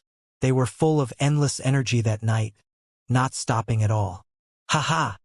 A group of adults roared with laughter. After Qingfeng returned, he was met with all types of surprises. When he saw the divine medicines, touched the heavenly deity trees, he began to wonder if he was dreaming. Without a doubt, that night, Stone Village was extremely festive. many people becoming drunk. Hao already had plans the next morning, bringing Qingfeng and the Golden Lion with him, preparing to dig up that true dragon nest. When he hurried back this time, Hao held the everlasting sword core in hand, as well as the black gold cauldron covered in cracks to protect himself. He walked at the very front, exploring the way. They entered through the primal chaos crack, entering this small world. Chi! In midair, there was a streak of sharp sword light that hacked down. With a dang noise, the black gold cauldron was struck flying, ringing with noise. They raised their heads. There was a horn that was broken, dripping with blood, dull and lacking luster. True dragon horn. The golden lion sucked in a cold breath of air. This was a damaged true dragon horn. Blood was dripping from it, but the droplets would evaporate while still in midair, disappear. It was clear that the essence had already completely disappeared. Otherwise, a drop of mature true dragon blood could destroy many stars, crush rivers of stars, the power unimaginable. This place was terrifying after all, outside of Hao's predictions. Qingfeng, wait for me outside the primal chaos crack, Hao ordered. This place was too dangerous, a single mistake and he might die. He didn't want Qingfeng to be in danger. After a bit of hesitation, Qingfeng quickly turned around, because he knew that he would only be holding Hao back if he insisted on continuing forward. A true dragon horn was resting there, actually producing all types of scenes. They saw many battle scenes of the archaic vicious tens number 1. The dragon horn tore through the universe, its body unfolding, cutting across time itself, fighting a decisive battle against an undying king. It's them. Hao's expression was fierce. He saw Anlin's figure, Shichuo's weapon, as well as Scarlet King's precious furnace. The vicious tens number 1 was surrounded. In that place, just a single drop of dragon blood would destroy a sea of stars. The scene was too terrifying. Senior, I didn't come here to harm your descendant, but rather because I wanted to help them grow. Hao said quietly, these words sincere. That damaged horn was cracked, about to be destroyed. Right now it descended, still releasing weak light, flying towards Hao. Soon afterwards, at Hao's side, the void image of an Iron Blood War banner appeared. This was the aura left behind by the immortal king corpse wrapping cloth on his body. It was actually drawn out. When it saw this scene, the damaged horn moved aside, allowing them to walk over. The golden lion shivered inwardly. It knew that if not for Hao belonging to the Nine Heavens side and having been sensed by this dragon horn, an extremely dangerous event might happen here. Kacha! In the void, a stone wall appeared, floating in the primal chaos. It was covered in cracks, but some immortal ancient characters could still be clearly seen on the surface. After Hao carefully read through them, he released a sigh, feeling sadness for the true dragon bloodline. Its descendants were schemed against. The eggs were still there, but they might not be able to hatch, possibly becoming stillborn. In that moment, Hao felt great killing intent towards the other side. Those people's methods were incredibly vicious after all, wishing to pull this entire clan up by the roots. This wasn't a special example, but rather a widespread massacre. For example, the heavenly horned ants, their bloodline suffered the same thing, wiped out. The little heavenly horned ant was also plotted against. It was only because its father's magical force was heaven connecting, paying a huge price to save him, that he was sealed in the underground palace. In reality, there were other true immortal descendants who suffered persecution. Left with no choice, many of them were sealed in primal chaos. Heaven-defying formation were established to activate their life force, hoping that they could appear in the world again after endless years had passed. When the heavenly horned ant appeared, Hao already learned that after many immortal figures were completely wiped out, even if some of their descendants survived, their abilities would also be weakened. Only some creatures could defy fate, for example, the heavenly horned ant whose father was too heaven-defying, able to use the endless years to cure his son. Now, even if these true dragon eggs could produce hatchlings, it was unknown if their strength would decline greatly. The methods of true dragons are heaven-defying. I believe that it can definitely ensure the survival of at least 1 or 2 descendants. The golden lion said. Xianxia nodded. He arrived before the stone cliff, moving aside the primal chaos, climbing it. He stood before the dragon nest. Hong! Suddenly a grand scene appeared. A true dragon moved its tail, smashing apart the cosmos, tearing open a great ancient world. Precious technique? Past war scenes. In front of the dragon nest were intense scenes of fighting. Those were imprints, shocking Xianxia and the golden lion. This was the true dragon fighting, moreover facing more than a single undying king. Blood splashed over the skies, shocking past, present, and future. It was worthy of being the past number one vicious beast, magical force matchless, just too powerful. Pong! Anlin was swept by a true dragon tail, his arm breaking. Dang! Shuchuo's weapon was struck by a dragon claw, a piece coming off. Hong Long! The stars exploded, large amounts exploding, brilliant radiance burning past and present. True dragon blood scattered outwards, every single drop as if it could reverse the great river of time. Summon divine weapons from the boundless great river, the power incomparable. A true dragon could be seen, fighting an intense battle against undying kings. These were imprints, scenes of the past battle. In the end, the scenes disappeared, turning into strand after strand of draconic energy. They swirled about the nest on the stone cliff, stirring about, as if a true dragon released a roar. It was protecting this nest. Meanwhile, not far out, that damaged dragon horn that was dripping blood flew over, resting near the dragon nest. The golden lion swallowed, but no matter what, it didn't dare act recklessly. If it really tried to eat a dragon egg, it might be directly strangled to death by Xianxia. Could tell that Xianxia didn't come to loot the eggs, but rather truly because he wanted to protect the true dragon eggs here. Pong pong pong. In that bird nest-like structure, an egg was moving. It continuously released noises, as if extremely nervous. It was precisely the dragon egg Gugu's primordial spirit rushed into. Don't be nervous. I don't bear any malice, only came to take a look, Xianxia said. He really was scared that it might rush out of the egg before its time. It was because he already knew that these eggs had some issues.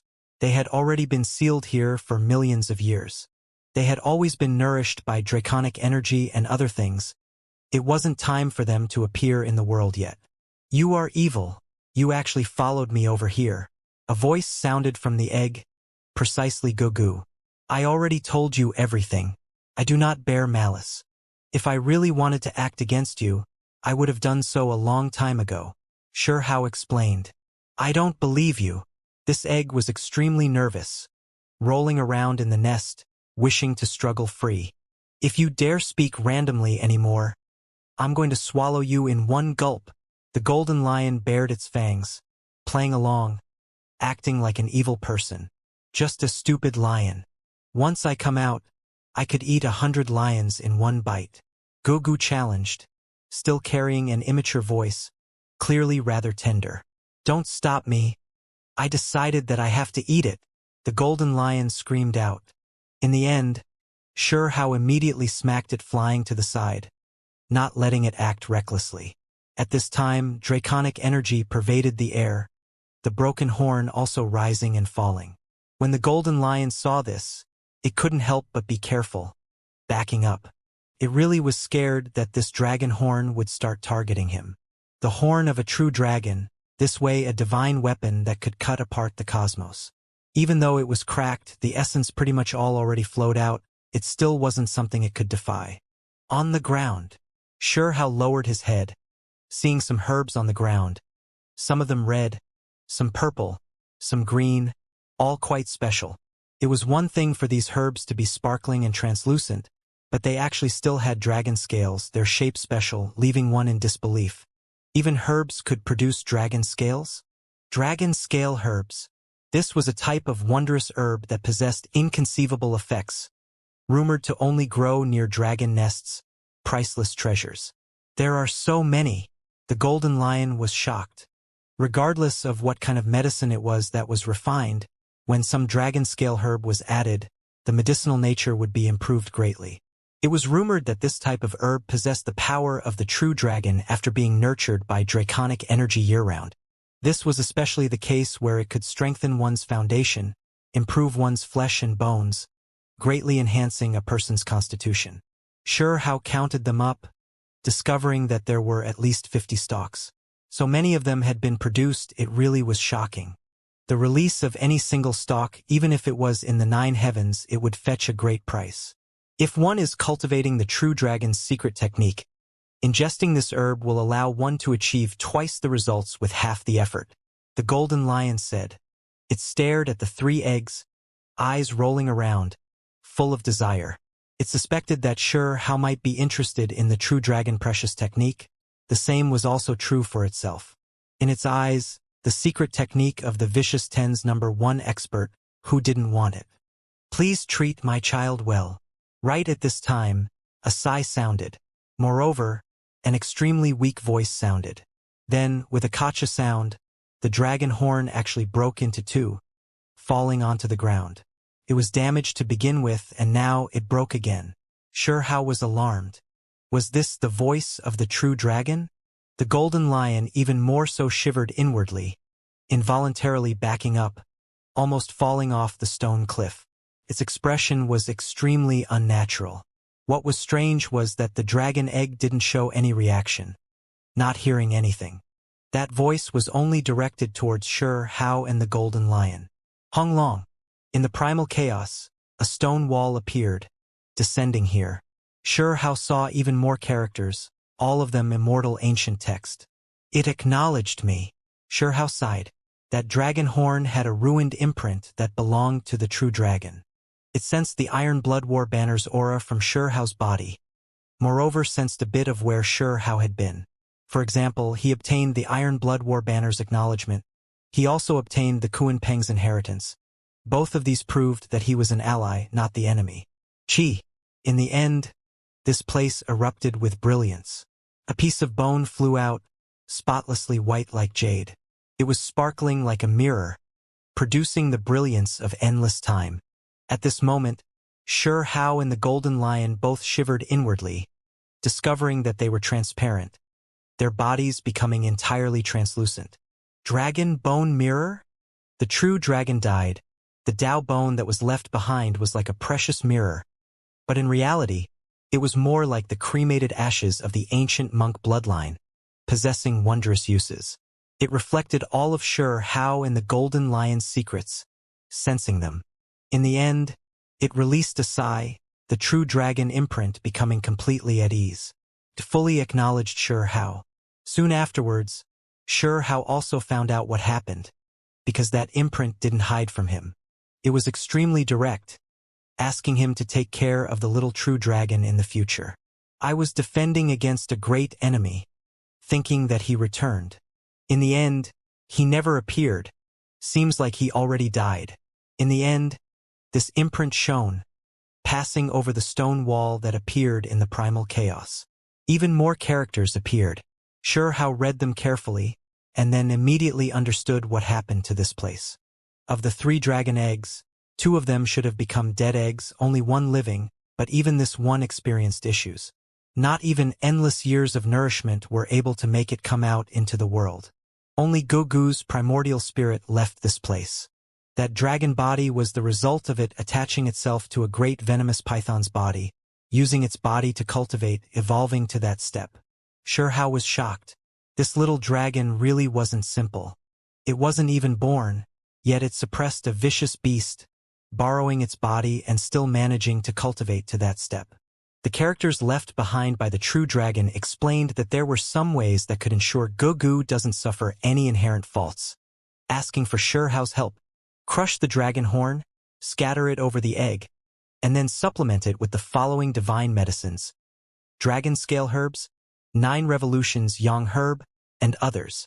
Sure Hao immediately felt a huge headache. The former few were fine, he could still manage, but the 9 revolutions yang herb, where would he find such a heaven-defying thing? If there wasn't one, then the little true dragon could also appear, but it would be a bit lacking. However, it wasn't that there was no way to deal with it either. As it continued with its cultivation, it could completely revive. Sure how carefully examined the stone wall, remembering everything. That enemy didn't come, while the dragon horn was also pretty much consumed. The essence blood was all scattered over the 3 eggs, completely exhausted. Now, even the dragon horn was going to be ground up to be used by that little true dragon. Sure how released a sigh and said, "Goo goo. Your parents handed you over to me. Let's go. I'll bring you out of here. Who do you think you're fooling, you bad guy?" That dragon egg struggled again. "You cannot act randomly. You cannot come into this world yet," Sure how said. Wanglong. The broken dragon horn shook one last time, releasing a faint streak of light. It flew into the dragon egg. Gugu calmed down, and then it suddenly wept. It was clear that before the true dragon's imprint scattered, it already spoke to its child. "Let's go, we can't stay in this place. The primal chaos cracks are unstable. It will likely collapse soon," Sure how said. Without the true dragon imprint, this place was going to fall into ruin. The true dragon egg was quiet. Gugu was disappointed, not saying anything. Sure how really wanted to completely dig this place up, seize everything related to the true dragon, not leave an item behind.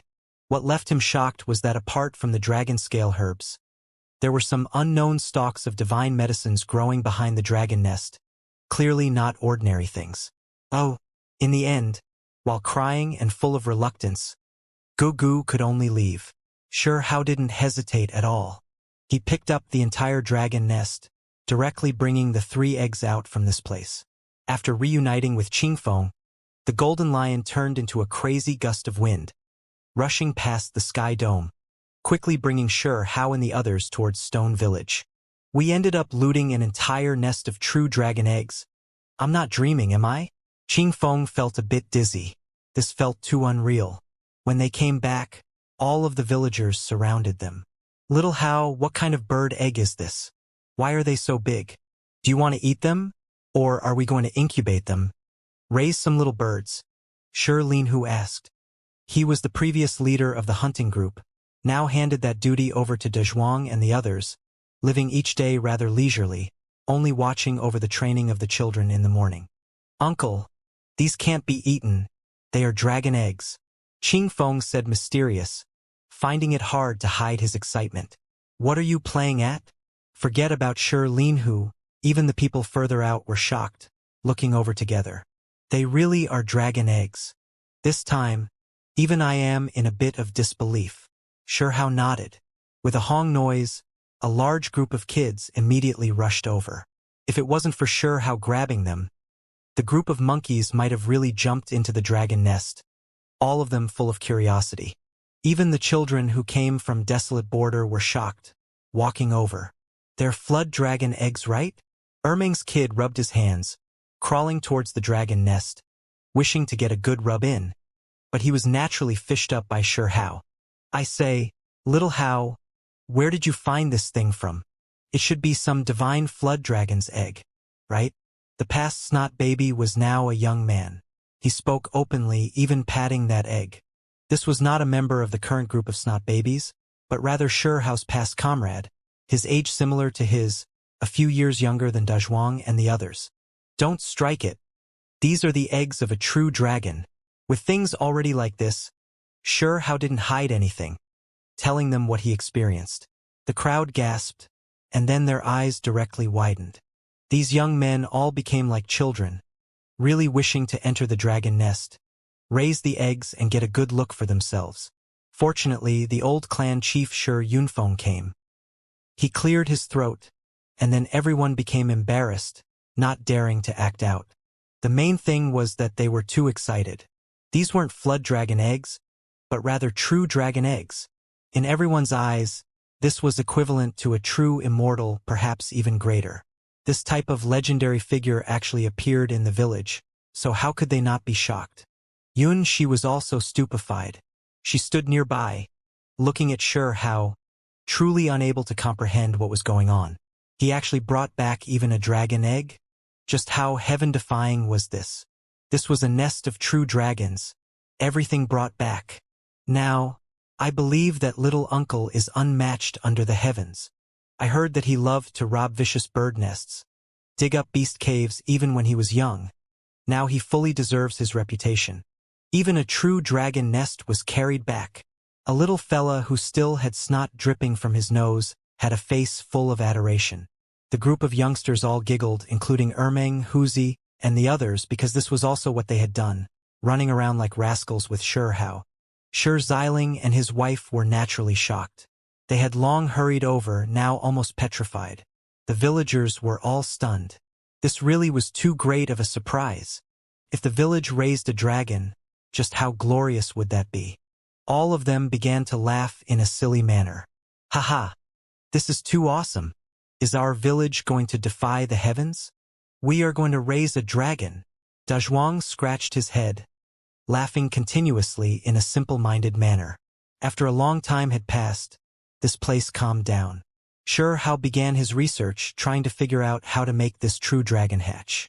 He was already sure that the other 2 eggs died. Only Gugu was fine. Qingfeng, you should return to Stone Capital first. Find all the families who have been rebelling these past few days, especially Rain Clan. Investigate who is stirring up trouble. Later on, I'll pay them all a visit.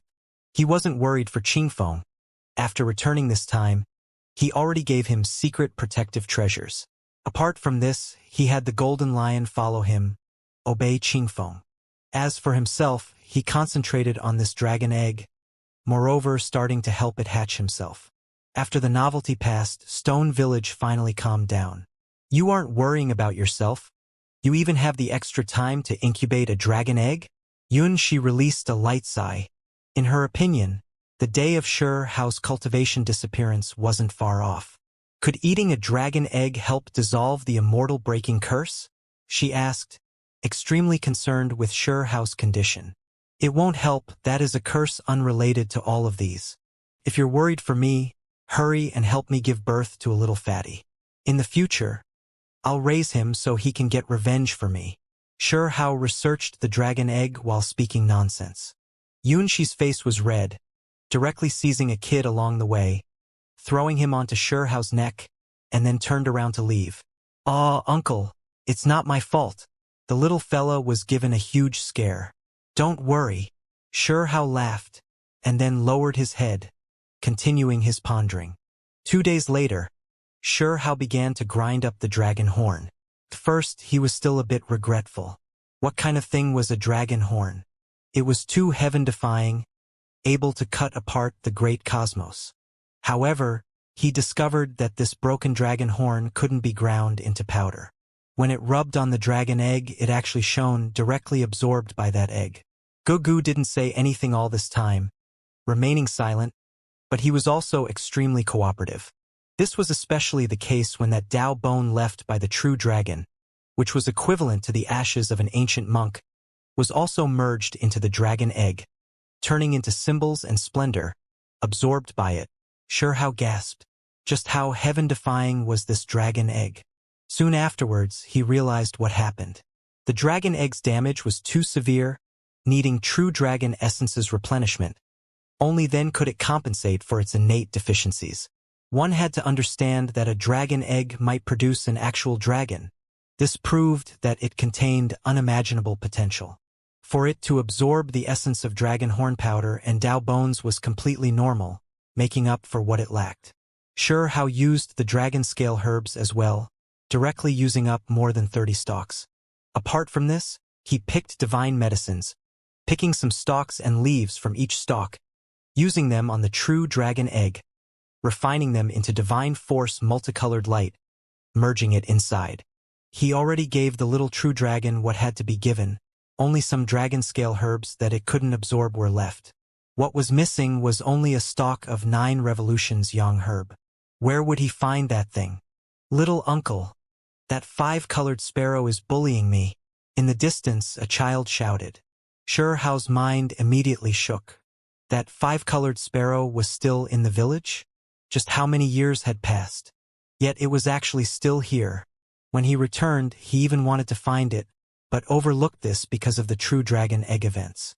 "Where is it? How did it bully you?" "We saw it in the rear mountains. It threw a piece of wood at my head," a child told him. They were also like the young Hao, chased after that five-colored sparrow, but never succeeded in catching it. As for the adults, they felt a bit of reverence towards the five-colored sparrow, not daring to provoke it. They felt like it was extremely mysterious. After all, the reason why Xianxia was able to revive was greatly connected to it. "Let me take a look." Xianxia stared at the stick in that child's hand. This was formed from a plant after it dried up. Rather tough. And he was shocked, feeling like this piece of dried plant contained powerful life essence. This was a formidable stalk of medicine. "Don't tell me. This is precisely the 9 revolutions Yang herb," Xianxia said to himself. The more he studied it, the more he felt like this dried medicine was extraordinary. In the end, he also ground it into powder, refining it into the true dragon egg. "Is this the 9 revolutions Yang herb you need?" "It isn't, but it is effective," Gugu replied. In the end, Xianxia personally helped it refine everything, also finding some heaven and earth essence for it to absorb, hoping that it could hatch into a perfect true dragon. "Go. Call back the golden lion for me," Xianxia called out to the youngsters in the village. Soon afterwards, the golden lion returned. It was a bit confused. "I have a mission for you. Head to a nest and wait for an opportunity.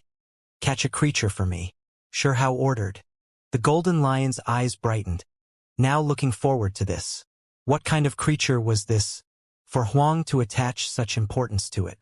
It couldn't help but ask, "Is it a true phoenix nest this time?" "Something like that," Xianxia answered vaguely. "The lower realms really are too heaven-defying." The golden lion released a strange cry. It was in high spirits, wishing to have a go at this great opportunity. In the end, when Xianxia told it the exact location, having it enter the nest, the golden lion's face immediately fell, almost staking it all against Xianxia right here. What kind of true phoenix nest was this? It was but a bird nest. Was this a sparrow nest or a turtle-dove nest? It was so angry its nose almost became crooked. This was the task Huang gave it? This was just too insulting. The glorious, fearless lion had to hide in this type of little fella's nest? Infuriating. It roared, wishing to rebel. "You better enter obediently. Catch that 5-colored sparrow for me." Xianxia immediately glared at it, raising his hand to suppress it. Moreover, he didn't really explain anything. The golden lion was so angry it grinded its teeth. But in the end, it endured it, shrinking itself to the size of a fist, directly flying into the hole that was opened in the bird nest. It cursed and swore at Xianxia inwardly, but it had no choice. However, when the golden lion entered, it became a bit shocked. This place was extremely comfortable and clean, covered in rare golden silk grass. "I'll just treat this place as my place of seclusion cultivation," closed its eyes, really starting to cultivate alone. Several days later, Xianxia became a bit moved. The true dragon egg was splitting. A dragon really was about to be born before his very eyes. Gotcha! In the end, multicolored light shone in endless streaks, auspicious brilliance rushing into the heavens. A true dragon rushed out, scarlet multicolored light flickering about. It was entirely red, as if it brought the light of sunset with it in birth. This was a true dragon, the true heir of one of the Vicious Ten's experts. Draconic energy spread. All of Stone Village was nurtured as a result. Everyone shaken. A true dragon emerged in the world, a symbol of divinity, an omen of great auspiciousness. Sure enough, as soon as it appeared, Stone Village was blessed with rare true dragon spiritual essence, making everyone here obtain benefits. The most important thing was that the village now obtained a wave of original draconic energy that seeped deep into the earth, nurturing this place. The crimson little dragon rushed into the air, entering the heavens, sensing its own changes. Divine multicolored light shone in endless streaks, primal chaos spreading, all types of irregular scenes appearing in succession. Everything wasn't in vain. Xianxia released a light sigh. He seemed to have recalled something. He looked outside of the village. There was a tree on the tree, a nest. Right now, the golden lion should be inside. Why did it fall asleep? When Xianxia approached, he found that it was sleeping. A moment later, the golden lion woke up. Soon afterwards, It released a miserable scream, its rage shaking the heavens. Fortunately, Xianxia cut it off, not allowing it to injure any creatures. Even with the formation laid by Willow Deity, an accident might happen. This is too infuriating. Ah! The golden lion made its way out from the bird nest.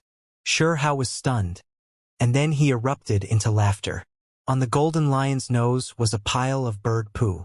It was five-colored, long-hardened, from the looks of it left a few days ago. What kind of bird is it? I am going to eat it. The golden lion screamed out, so angry all of the fur on its body was about to ignite into flames. All of the golden lion's fur stood on end, looking like golden needles. Right now it was like a big gold porcupine. Raging flames surged, spraying out from its nose, gushing out from its mouth. Moreover, its ears were also releasing smoke, the same true for the top of its head. This scene shocking. It was so angry smoke was coming out of its 7 viscera, truly angered badly. It was a glorious, fearless lion, a race who shook the world under the sky. Back then, they even dared fight Immortal Monk King, its power intimidating the world. Yet now there was a pile of bird poop on its head. This was absolutely unimaginable for it. I am too angry, AO? The golden lion stomped its feet there, releasing low growls, still not daring to roar out. It was because Xianxia was staring at it, scared that it might end up destroying the great wilderness. I can't take this anymore. The golden lion roared, fiercely throwing away the bird poop on its nose. Then, it jumped out, rushing into the skies, into outer space. It couldn't vent out its resentment in Stone Village, so it escaped into the boundless, uninhabited world beyond. Could roar and scream as it pleased there. Thunder. In Stone Village, some people were confused. Quite a few people had rather simple minds, not knowing what happened. It seems to be the lion uncle, little how raised, that is crying out. That lion is pretty formidable. What happened to it? Why is it roaring? A piece of the 5-colored sparrow's poo was stuck to its nose. A group of children muttered. The adults also found out, all of their expressions strange. The emotions they felt towards that 5-colored sparrow were complex, always feeling like it was extremely mysterious. In the beginning, they didn't treat it as anything important, feeling like it was no different from a mountain sparrow. But in the end, the more they came into contact with it, the more respect they felt towards it. At the same time, they also had reason to hold these suspicions. Willow Deity took root at the head of the village, while the sparrow was at the end of the village, the two symmetrical. After a long time had passed, the golden lion returned.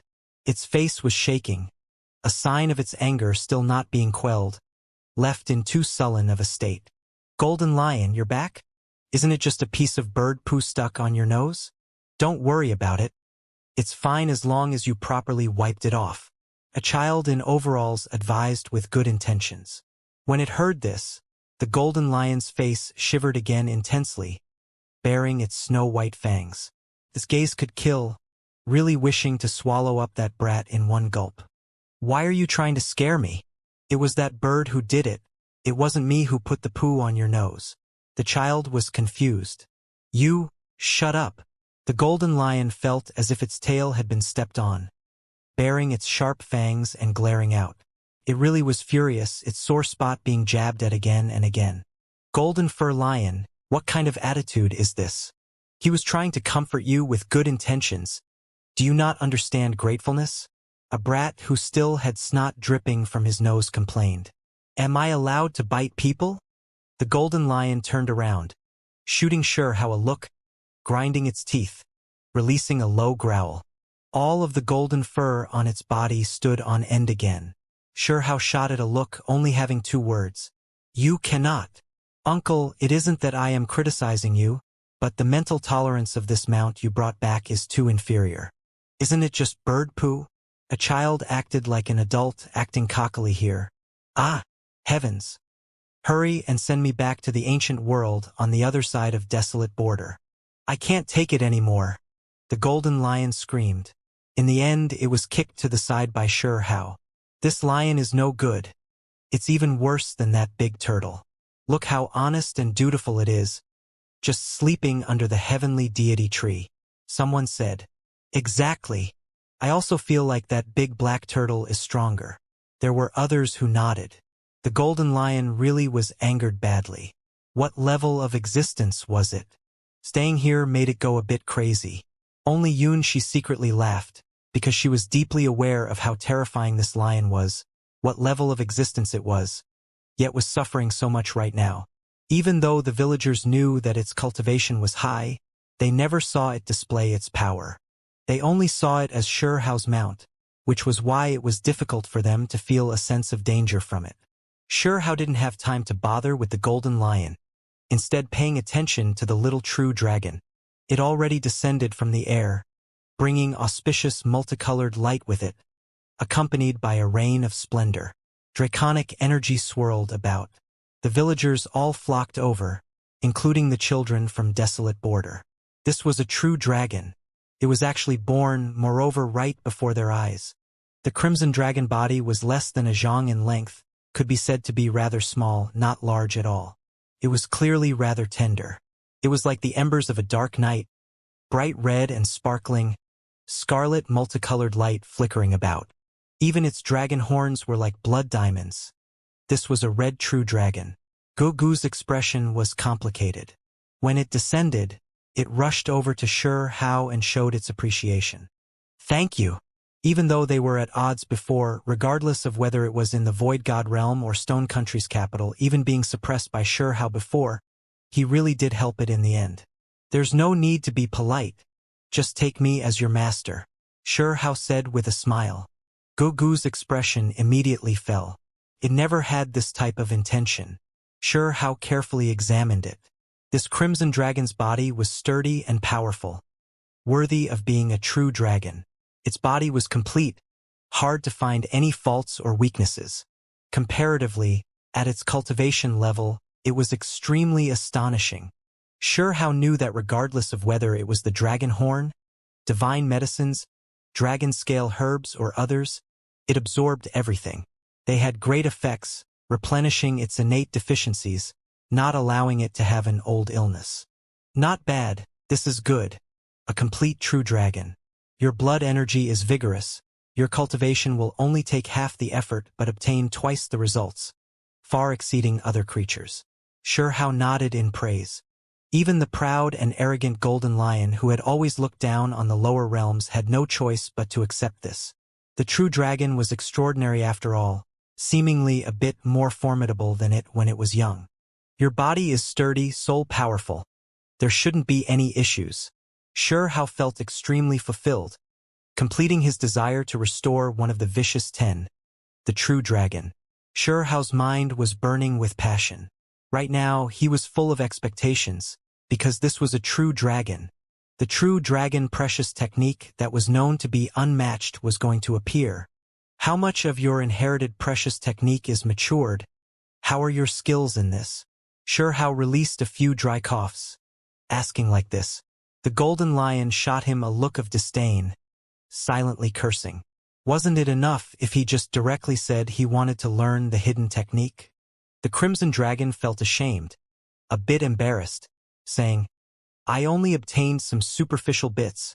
Then, its expression changed greatly, saying, I didn't obtain the later inheritance. Xiao now understood.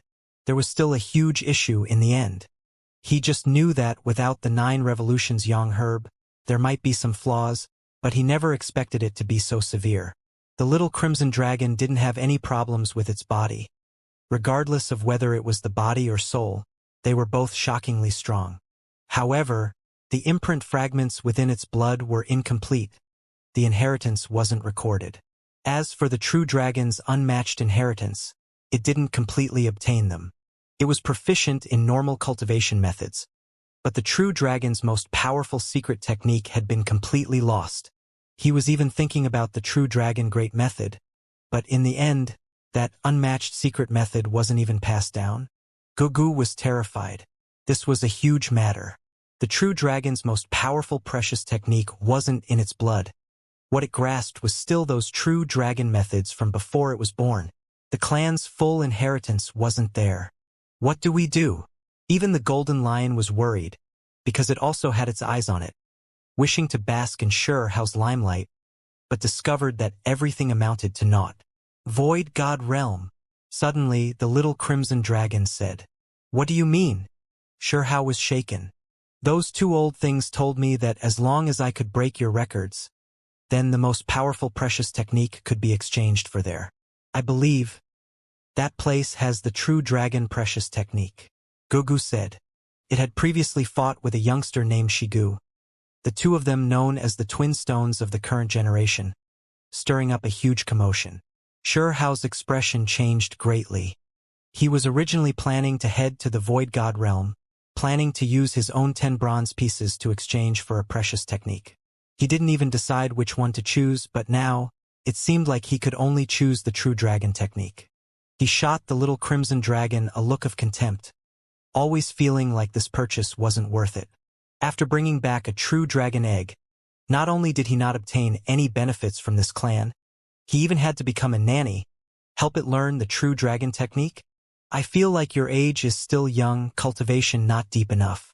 As you grow up, the inheritance fragments within your blood might gradually become clear and appear," Hao said. It was because if he went to the Void God Realm for the exchange, he could only choose one secret technique. Right now, he desired the true Phoenix precious technique a lot. If the little crimson dragon recovered, then in the future, there might be a glorious occasion of the auspicious dragon phoenix appearance. It was because it was rumored that once one grasped the true dragon and true phoenix secret technique, the two would complement each other, increase the power several-fold. Right now, a true dragon was right before his eyes. If he could then fetch the true phoenix precious technique in the Void God Realm, then that type of ideal wouldn't be too far off. A cool breeze blew past. Heaven Province was quiet and still. Hao moved by himself, leaving Desolate Region and entering Heaven Region. This was where he entered the lower realms from. He wanted to head to that life-restricted region. It was because after thinking to himself, he felt that perhaps the one who could help Gugu was that lord of the restricted region. That existence had previously taught true immortal level disciples, passed down all types of secret techniques.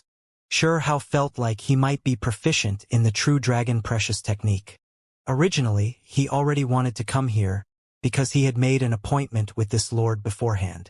Moreover, he didn't have a lot of time left, also wishing to ask if the curse in his body would bring him great harm. Before, he wasn't that worried because when everyone, including the ruined immortal, felt like he was going to be crippled, he could sense that it wasn't that serious. It was because at that time, the flame within his body had been silently burned, filling his blood and flesh. However, the immortal curse was still there. That flame hadn't helped him burn all of it. Some still remained. Back then, only 5-Phase Mountain knew, seeing some clues, because it was already aware beforehand that Hao had a mysterious flame within him. When 5-Phase Mountain said that Hao was already crippled, it was likely to play along, fool the ruined immortal. The circumstances were dire. Apart from that ruined immortal's true body, there was another person's weapon, as well as a decree that threatened them, definitely also immortal Tao-level figures. It wasn't for myself, but rather that I ran over here first for your sake. This disciple is definitely mine. Hao said to himself. He felt like he definitely had to be on guard. Taking on this disciple was something he should do, especially something as heaven-defying as the true dragon, which he definitely couldn't pass up. This region was extremely barren, becoming more and more secluded and quiet. Hao arrived at the edge of the mysterious region. He produced that ancient jade or else he would easily get lost here. Heaven and earth changed, the scenes becoming hazy. The void here distorted, as if there was an ancient realm hidden between the mountains and rivers. Hong! Hao turned into a streak of lightning, passing through the heavens, quickly rushing over. He entered the ancient land where the restricted region was. In a flash, millions of li faded away. In the end, Hao arrived. He saw that ruined ancient land again. The mountain was extremely short. There was a withered medicinal field, as well as a small dried-up lake, even more so ruined metal tiles, all of them resting here. Hong Long! Suddenly, the mountains and rivers came alive. In that instant, the dried earth obtained life, water running under the small bridge, pavilions and palaces shining. This gloomy place that was originally swirling with black mist immediately became brilliant like an immortal realm. Inside the medicinal field, a fragrance wafted about, all divine medicines, nothing of worse quality. On the mountaintop, there were grand metal palaces, grand and majestic, incomparably divine. Not far out, there was a lake at the foot of the mountain, as well as a thatched cottage. A white-clothed male was sitting there, complexion fine like jade, eyes bright, currently sipping on some tea. Behind him was a male and female pair, both of them attractive. You came. Yes, Senior. This time there was no tough trial. Sure how crossed Cosmos Lake just like that, not encountering any trouble. You came earlier than I thought you would, the white-clothed male said, lowering the teacup to look at him. I have things to ask Senior. Sure how was extremely direct. Speak then. The white-clothed man's reply was extremely simple. I wish to ask for the true dragon precious technique. Sure how looked at him. I will not pass down any precious techniques. The past paths have already been proven to be incorrect. Before you, there were 8 exceptional individuals who learned my methods, but they all died in the end. The middle-aged man replied in a calm manner. Sure how was stunned. He actually obtained this kind of reply. The other party was extremely straightforward. This could be considered a rejection. He was a bit confused. Since this is the case, what did the white-clothed man come here to do? Wasn't it to pass down an inheritance? I believe you've misunderstood. I need to foster a powerful individual, preferably history's most powerful. However, he isn't necessarily my inheritor. The white-clothed man said. Sure how looked at him, not saying anything. You've already learned enough methods yourself. What is important isn't how many methods you grasped, but rather other things. I wish to bestow you enough tempering. Produce the most powerful fighting strength. The white-clothed man was extremely direct. However, I wish to learn the true dragon precious technique. Sure how muttered. I do not have much time left, only some ruined imprints. Each time I appear, I will become a bit more faint. I am not here to have a casual conversation. You need to grasp the opportunity. The middle-aged man said. Then he added, I've never obtained the true dragon precious technique. Even if I wish to bestow it upon you, I cannot. Sure how sighed. The true dragon precious technique was extraordinary after all. Since you came, then you should cherish this opportunity. The white-clothed man spoke, and then he pointed out with his hand. Sure how immediately rose into the air, involuntarily flying towards a mountain peak. There was a silver palace there. There were many mountain peaks here, every one of them having a giant metal palace. Sure how was sent inside this silver palace hall. The palace's doors immediately closed. And? This is bad. Sure how's expression immediately changed, because the immortal breaking curse within his body acted out, becoming incredibly intense, wishing to corrode his entire body's cultivation. It was extremely bad. The tempering this time is precisely the immortal breaking curse. If you make it through and can still live, not lose your cultivation, then we'll consider you passing. The white-clothed man said. Sure how was speechless. He really didn't know what was proper to say. He wanted to curse out, swear, because he also wanted to deal with the immortal breaking curse, yet in the end it was directly triggered. The Lord of the restricted region not only didn't help him, he even activated the immortal breaking curse. The immortal breaking curse hasn't completely erupted. I only activated a portion of it. If one wishes to become the most powerful, then you must make it through this. The white-clothed man said. This was prepared for a true immortal, yet you want me to stick it through? Sure how began to panic. It hasn't completely activated, just releasing a portion of its power. The white-clothed man said calmly. This was still enough to kill. The curse was meant for an immortal Tao existence. Even if it was just a bit, was still too difficult to withstand. This was a hell-like torment. A low roar sounded from within the silver palace, the sounds terrifying, sometimes like the screams of a devil king, sometimes like the ghosts of the 9 netherworlds. This was a type of torture. Sure how felt as if he had fallen into the depths of hell. The flame within his body remained dormant, extremely still, allowing the immortal curse to eat at his life force and cultivation. Get back here! Hao's eyes became red. The magical force he cultivated so bitterly, all of his cultivation, how could it be cut down? Within his body, magical force swirled crazily, blood energy surging, cultivation fluctuating between weak and strong. Hao was withstanding it. Whenever a bit of magical force disappeared, he would crazily operate several mysterious techniques, seizing it and making up for it. For 3 whole days, within the Silver Palace, roars sounded continuously. It was like the howls of a ghost, cries of a god, truly terrifying. In the end, the palace gates opened. Hao's hair was disheveled, staggering outwards. After 3 days, he became a ring skinnier, his complexion deathly pale. Not bad, you made it through and succeeded.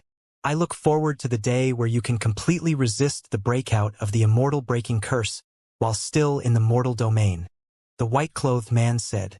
Immediately afterwards, the green hills and clear waters disappeared, this place becoming cold and desolate. On the ground was a ruined skull, snow-white like jade. Hao bowed deeply in that direction, and then he turned around to leave. The further he went, the more lightweight and free his body felt. Magical force surged, blood energy roiling.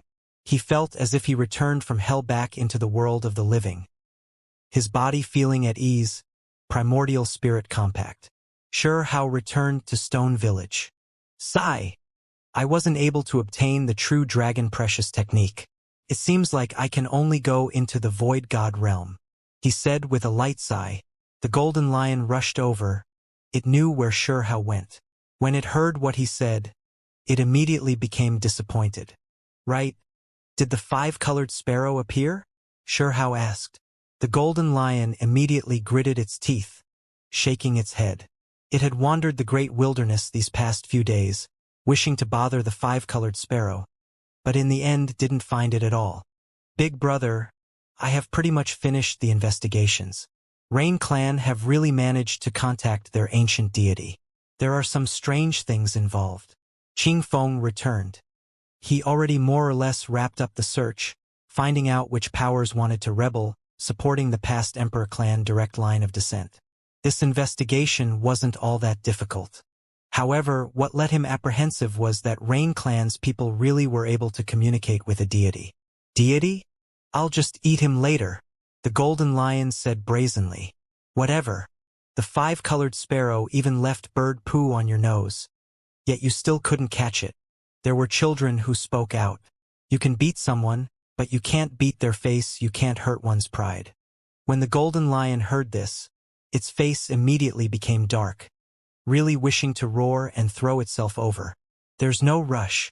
When I come back from the void god realm, I'll pay those powers a visit, get to the bottom of things. Hao said. He wanted to see just how capable those powers were, for them to actually want to rebel against Qingfeng. Of course, Rain Clan was also an important target of his investigations. Hao wouldn't act carelessly. He always believed that the deity that could cast its projection from a different world was definitely powerful. He sat down in Stone Village, closing his eyes. Then, with a hong sound, his primordial spirit left his body, piercing through the heavens, entering void god realm. The crimson dragon Gugu went with him. Hao had 10 bronze pieces. He was going to exchange them for the true dragon precious technique. The 9 heavens 10 earths various ancient realms were all calm and peaceful, because desolate borders crisis ended. Only, it was a pity that so many heroes died. Even more so the prides of heaven like Meng Tianzheng and others who already fell in battle, never to be seen again. The supreme beings withered away, most of them falling in desolate border. At the same time, the 9 heavens 10 earths experienced a rare period of peace. There was no longer a foreign great enemy, no longer the suffocating feeling weighing down on everyone's minds. Recently, regardless of whether it was the high and mighty 9 heavens or the comparatively further 10 earths, they were all actively fostering elite talents. Too many experts died during desolate borders turmoil, needing to be replenished with later generations to make up this deficiency. That was why the various clans were all doing everything they could to foster powerful individuals, hoping that an exceptional figure could rise up, produce a generation-crushing pride of heaven. Now, regardless of whether it was exiled Immortal, Six-Crown King Ningchuan and the others, or Great Sutua Chigu, Little Sky King and the others, all powers were trying to rope them in. Even Jin Zhan, this individual who almost died, but ultimately survived, was admired by many, leaving others jealous that Jin family had this type of terrifying young expert. Those who survived Desolate Borders battle, returning and not falling in the other side, became the targets of the various great powers roping. These were elites who experienced the test of blood and flames. Right now, they faced a period of peace. All sides were competing, fostering their own camp's experts. They hoped to rope in these heroic talents. It could be said that many people of the younger generation were being enticed by different powers with all types of generous conditions. For example, there was a long-life family who was willing to protect the Tao for the dual-pupil user, grant him divine medicines, scriptures, and other things, assist with his cultivation. Similarly, when Six-Crown King Ningchuan, whose strength was on par with Ten-Crown King, appeared again, a long-life Emperor clan took interest in him, wishing to take him in as a son-in-law. All of the heaven-warping geniuses of the 9 heavens 10 earths welcomed a glorious age. They were chased after by all different clans who wished to obtain them. At the same time, they couldn't help but recall someone, precisely Huang. This history's youngest self-release realm expert was now this far off. What a pity! Huang had heaven-warping talent, yet his end was so bleak. Sigh, where one comes, one returns. Even though his cultivation has been destroyed, becoming a cripple in the end, he still survived, returning to his place of birth. This can still be a type of conclusion that can be accepted. Someone shook their head, feeling great regret. Regardless of whether it was Shurehao's enemies or those he was on good terms with, whenever they thought of him, they all couldn't help but admit that his talent really was absurd. Originally, he was going to experience an age of glory, yet in the end, he met such a dismal end, withering too early on the path of cultivation. Heh, this is the will of heaven. Huang, who does he think he is? Merely a peasant from the lower realms prison, yet he dares stir up trouble in the higher realms. In the end, he was beaten until his face was bloody, body half crippled. Wasn't he still forced back to that cage in the end? For Immortal Palace's Great One to take action decisively, there is naturally a reason. This result is not wrong. There were some enemies who felt joy, speaking some words that went a bit too far. Even more people released light sighs. What could they say? Huang established world-shocking great merit in Desolate Border. Yet in the end, he was crippled by a ruined immortal. Who could do anything? That was an immortal Tao existence. No one dared stand out. Shocking news! A long-life imperial court is looking for a son-in-law. Princess Yao Yu is going to choose a Tao companion. Hurry and sign up. This is the princess of a long-life imperial court. This is a huge occasion. News went out, traveling through the great ancient lands. Jin Taijun came out of seclusion. She is going to Wang family to demand an explanation, see if they really are going to be connected through marriage or not, if Wang Shi is going to marry Jin Zhan. This is a huge affair. Soon afterwards, this type of shocking news was sent out. Everyone sensed that something might be happening. Otherwise, how could things turn out like this? Something's not quite right. Sky Severing Sect is also joining the action, sending the witch out to rope in the dual-pupil user. Someone personally saw this. Everyone was a bit confused. Why were these great sects making moves one after the other? Several days later, news traveled out. In the 9 heavens 10 earths, the various ancient realms were going to carry out a great competition. Are they mad? We just obtained some peace. Why do they have to carry out this type of contest? It is likely because the great battle of Desolate Border has come to an end. Heroic spirits slumbering, too many people died, that it incited this atmosphere of cultivation. Someone suspected. Regardless of whether it was the 9 heavens who were high up above or the distant 10 earths, there were going to be contests organized in the various ancient lands, a selection of the best. There were those from the younger generation and those in their robust years, different groups separated according to different levels. However, the one most people paid attention to was the great competition between the younger generation. Right when everyone was feeling misgivings, the answer to the mysteries was revealed. Immortal Domain's gates are going to open. Just these words alone shook the heavens above and earth below. Everyone was stupefied, in a bit of disbelief. Towards Immortal Domain, few people knew of it, to the extent where almost everyone had never heard about it before. However, as Desolate Border's great battle came to a close, there were many behind-the-scenes details that were spread, quite a few secrets becoming public. Everyone learned that above the 9 heavens 10 earths, there was a great immortal domain. There were true immortals there, true unmatched experts, the source of many inheritances' ancestral roots. That world was countless times greater than even the 9 heavens 10 earths. In the past, the protectors of the 9 heavens 10 earths, the past Dugu clan, came precisely from Immortal Domain. Immortal Domain's doors have opened. Do we have a chance to enter? Heavens! This is world-shocking information. No wonder the long-life families made so many moves. They knew ahead of time. Apart from some elites who could enter, there are news that some of Immortal Domain's most powerful inheritances will take in disciples. Choose the most powerful seeds. When these news spread, it shook the heavens above and earth below.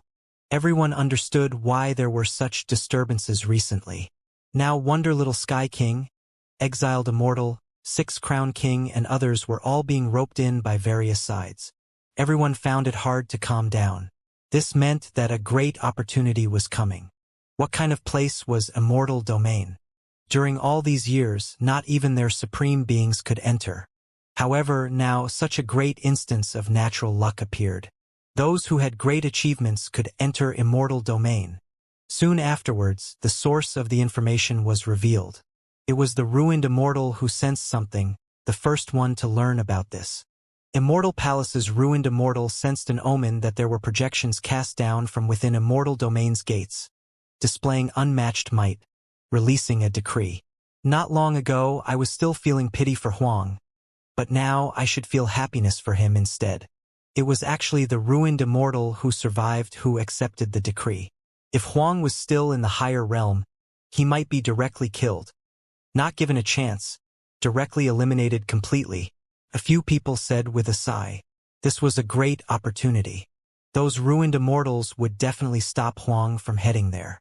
After all, they already crippled him. How could they give him the opportunity to rise up? Give him that hope? From that day forth, a contest began in the 9 heavens 10 earths, all sides experts longing to enter Immortal Domain. However, the battles this time were all carried out in the spiritual worlds, for example, Spirit Realm. This was comparable to the 8 regions Void God Realm. It was because with the great battle of Desolate Border coming to an end, there were too many things to deal with. The 9 heavens 10 earths also didn't wish to have too many deaths because of this contest. When fighting in Spirit Realm, even if one was killed in battle, they could still be saved in the real world. As long as the natural laws were complete, it could ensure that they were fine. Did I hear incorrectly? I am going to faint. Wang family has a 10th dragon, known to be unmatched under the heavens. Wang Shi is going to make an appearance? A piece of astonishing news was released. Immortal Wang had a 10th child, only he had remained in seclusion all this time, sealed in a frozen cave. This time he was going to make an appearance. It isn't only Wang family. Some of the legendary heroic spirits who were suspected to be dead have appeared again as well. Everyone became stupefied. What was going on? Was the world going crazy? Sigh. Isn't it obvious? The other side came knocking on our doors. This entire great era threatened by them. Everyone in our world might die. So some inheritances already preserved some seeds beforehand. Soon afterwards, everyone understood. Now that Desolate Border War ended, the crisis finally averted, Immortal Domain's gates even opening, a great opportunity finally appeared. Those individuals who were sealed by great families, the individuals who would serve as seeds, were all released to seize a quota for entering Immortal Domain. While the various lands were tossing and turning, there were some who were drinking, even weeping greatly. My brother was truly wronged. Huang, where are you in the lower realms? Were you able to survive? You, who fought while covered in blood for our side. Now that an opportunity has appeared, you can't even take part. How unfair is this? Chao Yuxing and the heavenly horned ant cried out, feeling endless anger and resentment. If Shi Hao came back, who could compete against him? He would just slap them all to death. The heavenly horned ant also shouted out. Regardless of what kind of competition it was, how they were going to seize the quota, none of this had anything to do with Shi Hao. He was in the lower realms walking his own path. They were too far away from each other, the 8 regions cage too distant. They were practically worlds apart. HM? Who is that person? Why does he seem so familiar? Inside Void God Realm, when Shi Hao appeared with Gugu, a few people revealed strange expressions. That's Gugu, the heaven-warping youngster. Not long ago, he fought with Shigu. Many people witnessed it. Weren't you also going to watch? How could you forget so quickly? No, I'm not talking about Gugu, but the one next to him. He really looks like the little stone. Heavens, there's no mistake. It's him. Commotion erupted here. Everyone widened their eyes in shock, looking in that direction. Then they rushed over, surrounding him. Even though there were news that the little stone returned being spread around, not many people saw him, many people not believing these rumors. Now that they saw him with their own eyes, there was naturally a great uproar. Heavens! The little stone really did come back. Hurry and enter the Void God Realm. What is he doing? It is definitely something great. It could be said that Shi Hao's appearance created a huge disturbance in Desolate Region. Even those who didn't enter the Void God Realm were quickly informed by close friends and others, quickly entering. Just like in the past, once Shi Hao appeared, Void God Realm would definitely erupt into commotion. All sides would swarm over to watch. Today, just for the sake of seeing him, another great commotion was produced. Void God Realm was full of activity. Many people came over, all of them wishing to see the little stone for themselves, if he really did appear. Gugu was still rather unwilling to accept things. But now, it seemed like the little stone's past reputation really was too great, far exceeding its imagination. Just his appearance triggered such a huge commotion. Shi Hao naturally wouldn't make a stop. He brought Gugu with him, disappearing with a flash, quickly leaving into the distance. Apart from a few people, none of the others saw him. We were fooled, right? Did Shi Hao really appear? Why don't I see him? Where is he? I came to Void God Realm to see the little stone's power myself. Many people appeared, Void God Realm becoming noisy. However, most people missed out on seeing him. Where are those 2 old things? Shi Hao mumbled. When he really wanted to find Bird Grandpa and Coid Elder, they were instead nowhere to be seen. Even now, he didn't truly understand those 2 old fellas' backgrounds. They were definitely not ordinary, having their own secrets. Through the bit that he did learn, he knew that those 2 had lost their physical bodies, only their souls remaining in Void God Realm. It was unknown just how many tens of thousands of years had passed, both of them already about to lose their sense of self. A will to attain enlightenment, a will to fall into depravity, this described precisely these 2. Gugu was also searching, but he didn't find them. Normally, they come and go unpredictably. They always make the first move, never sought out. Gugu said, those 2 cherished geniuses. Whenever a heaven-warping figure appeared, they would usually appear. For example, when Shi Hao was just a newcomer, just having entered Void God Realm, he immediately drew their attention. Moreover, in recent years, Gugu and Shigu's intense clash also drew their attention, appearing at their sides. Void God Realm erupted into discussion, full of activity.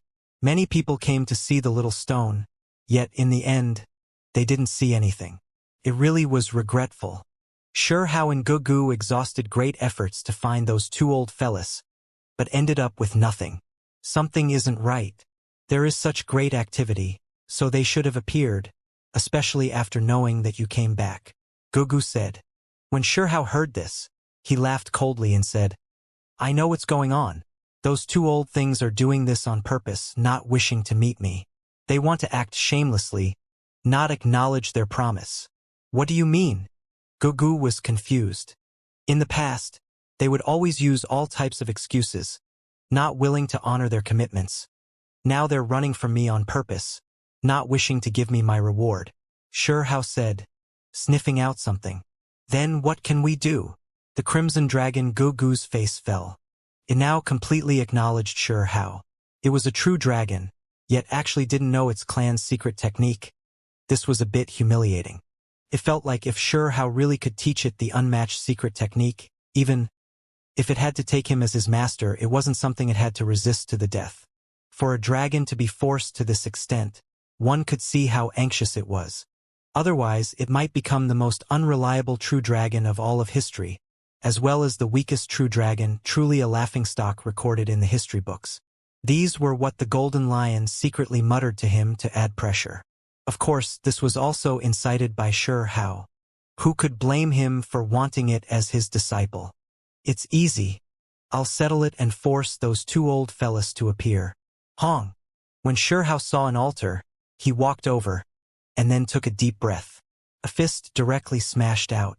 Then, he continued forward, smashing everything in his path, from the mountains to the rivers, and then to the palace halls, smashing everything in his path.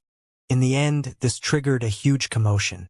This was a spiritual world, rumored to be a world created by the deities, formed from order and natural laws. It was extremely sturdy, like a perfect world. However, this rigidity also had a limit. When faced with Shirhao's power exceeding the limit, these natural laws could be destroyed and crushed. Back then, when he broke the records, he had done precisely this type of thing. Heavens! Who is that? Has he gone mad? Is he going to completely trash the Void God realm? The people in the surroundings were shocked. They saw that wherever that person went, the void would collapse, as if worlds were being destroyed, affecting the stability of Void God realm. Then, steals appeared in many places. Record steals. Number 1 in fist strength. At this moment, in all different areas, everyone couldn't help but cry out in alarm. Someone broke a record. Moreover, a world-shocking record. It was actually fist strength that oppressed the present world, overlooking the experts of all clans throughout the ages.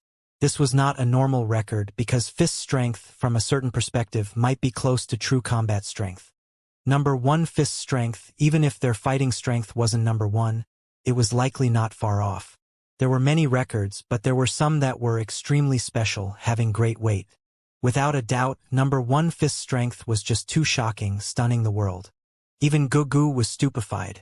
This fella who kept trying to make himself its master was too ferocious, right? It was almost as if he didn't even have any intention to break records, only randomly destroying things. Yet this glorious achievement was made. The Crimson Dragon felt a bit dizzy. It saw the resplendent steel. Not only were there characters there was also a fist that released glorious divine light, illuminating the dome of heaven. This proved that his fist strength was terrifyingly great, exceeding all past records by a good amount. Everyone was shaken, momentarily finding it hard to speak, a bit stupefied. Soon afterwards, everyone noticed the name left below the steel. Who was the one who broke the record? Everyone felt that it was most likely that person. The little stone returned. Who else could it be? Pooh! When someone saw the name, he couldn't but spurt out what he was drinking. Even some aloof and reserved young ladies had strange expressions, truly unable to hold themselves back. All of them holding their mouths, laughing until their bodies rocked back and forth. Ha ha! As for the men, they laughed even more openly. It really is him. Ha ha! It's still this name. If it didn't appear now, I would have almost forgotten. Everyone roared with laughter. Everyone was already sure that this was done by the little stone, he returned. However, the name that was left behind wasn't sure how, but rather a long weird name. Loves drinking milk the most. Puhaha. Forget about others. Even Gugu, who followed at Shirhao's side, couldn't hold back, immediately spurting out his saliva, laughing until his body bent over, small face becoming red from laughter. Dark lines covered Shirhao's face, giving him a hateful stare. Right now, he really felt like one's dignity was not protected from their past, that all of his reputation was being lost. Back then, he was still a child, undisciplined and out of control, doing whatever he wanted. Back then, he hadn't even completely stopped drinking milk, leaving behind this name when breaking records. Thus, the Void God realm remembered him as such, this name becoming his title in this realm. As a result, whenever he appeared, truly wishing to break a record, make a steal appear, this name would appear. After all these years had passed, he had long matured from being a child, now a young man in his 20s, in his golden age. However, it was actually still that name. Even though Xianxia's skin was extremely thick, right now he still felt his face burning. This really let down his heroicness and decisiveness. Loves drinking milk the most, just how embarrassing of a name was this? He really wanted to run. However, in front of the disciple he had already decided on, as well as everyone's faces, this name was ignited again, everyone knowing of it. It was because that steel would appear in all places, informing all under the sky. Everyone knew about this. Xianxia really wanted to just smash this steel to bits, destroy all traces of its existence, and then make his getaway. Dang! He immediately put his thoughts into action, striking the record steel before him, smashing it to pieces with a single fist. This made Gugu's expression change. This was enough to prove the strength of Xianxia's fists. Otherwise, how could a record steel be smashed? Normally, it was impossible. However, what left Xianxia shocked was that this steel shattered. But immediately afterwards, another appeared, on it a new record. It was still related to fist strength. In that instant, he broke his own fist strength record. What was inscribed on it was still the loves drinking milk the most name, just too striking. Pooh! Many people couldn't help but laugh. It was because it was written clearly, stating that out of shame and humiliation, he destroyed the recording steel, deserving of punishment. However, at the same time he broke another record. Xianxia really was about to faint. Even this was a thing? His face was incredibly overcast. This was too shameful. Haha. It really is the little stone. He still has the same style as before, undisciplined and out of control, still trying to erase all traces, only to make that title even more prominent. Haha. I believe he is feeling extreme regret right now. Back then, when he decided on this name, it really was too outrageous. Many people were laughing, at the same time taking joy in his calamity. Being able to see the little stone suffer, driven crazy, this was something that made many people feel amusement. While Xianxia's face was darkened, he finally saw Bird Grandpa and Coin Elder, the two appearing together. Damn brat, breaking Void God realm the moment you return to it, are you trying to rebel? We ought to punish you, not give you any of the rewards from breaking records. Coin Grandpa threatened. What punishment? I came to demand repayment. You all never honored the promise of a precious technique from all those years ago. Xianxia walked forward. Even though the two old fellas had thick skin, they still found it a bit hard to continue with this, because they really weren't all that sincere. After all these years, they still didn't honor their commitment. You all should know that last time, I fought my way down from Spirit Realm. Xianxia then said, let's leave this place first, we'll talk along the way. Bird Grandpa said. So they disappeared from their original locations, quickly leaving, because many people were hurrying over, someone discovering Xianxia's whereabouts. Stop beating around the bush. I've already gathered all the bronze pieces. It is just the heavenly book you all promised that's left. Xianxia shot them a look of disdain. This place was extremely desolate, but it was also extraordinary, chaotic energy surging from all sides. Sigh. It's not that we don't want to give it to you, but rather that it's a bit difficult. Bird Grandpa said. His gaze was a bit lost. The bird on his shoulder also had a bewildered expression, a bit absent-minded. Xianxia looked at them. These two's conditions weren't that good, even the bird experiencing some issues. You all fall into depravity with a thought, one thought achieving enlightenment. Don't tell me you two really can't hold on much longer. Xianxia asked out of worry. When he came last time, he already noticed some issues. These two souls were entrusted to Void God realm, and now there was a great issue actually showing signs of deterioration. We are still okay for now, not too bad, Coin Elder said, stroking his beard. Was this dragon subdued by you? Coin Elder asked. The Crimson Dragon was immediately annoyed, rolling his eyes, glaring at the two of them. Even though he knew that they might be the controllers of the Void God realm, he was still extremely dissatisfied. This is my disciple. In the future, he will inherit some of my teachings. Shihao replied. You are taking in disciples when you are still this young? Coin Elder smirked. However, he felt like this Crimson Dragon serving as Shihao's disciple was still rather fitting. I've been afflicted with the immortal breaking curse. Might not have much time left. I have to leave behind a disciple, you know? Shihao feigned pain. What? The two of them were both shocked. They immediately became clear-headed. Their expressions no longer distracted. They were startled instead. Immortal breaking curse. What was this? Even true immortals would be crippled without exception, powerful to the extreme. Do seniors have any way of getting rid of it?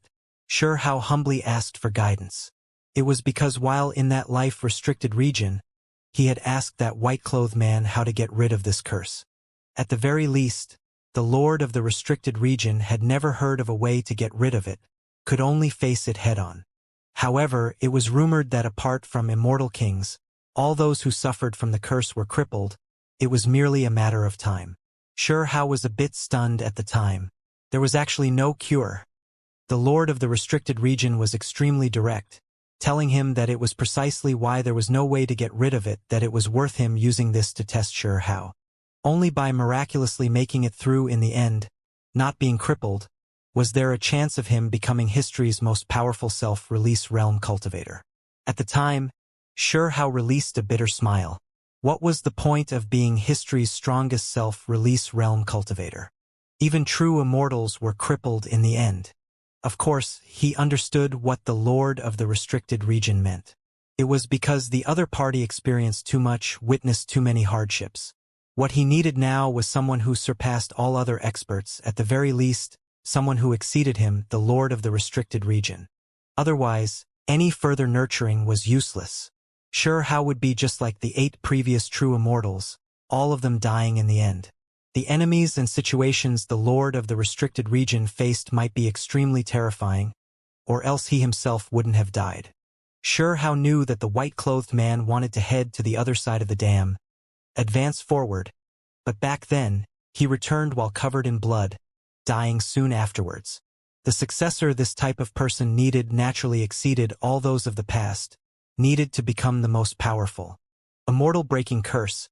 It shredded through the cultivation of immortal Tao-level existences, viewed even by that white-clothed man as a testing stone, able to assess if Shihao truly possessed heaven-defying power. Shihao could only sigh. This type of test really was too severe, which was why when he saw Bird Grandpa and Coin Elder he asked for guidance like this. It really was no different from giving medicine to a dead horse. The era we experienced, it ought to be. We have heard of the immortal breaking curse, but we don't have too deep of an impression. It seems to not have any cure, Coin Elder said.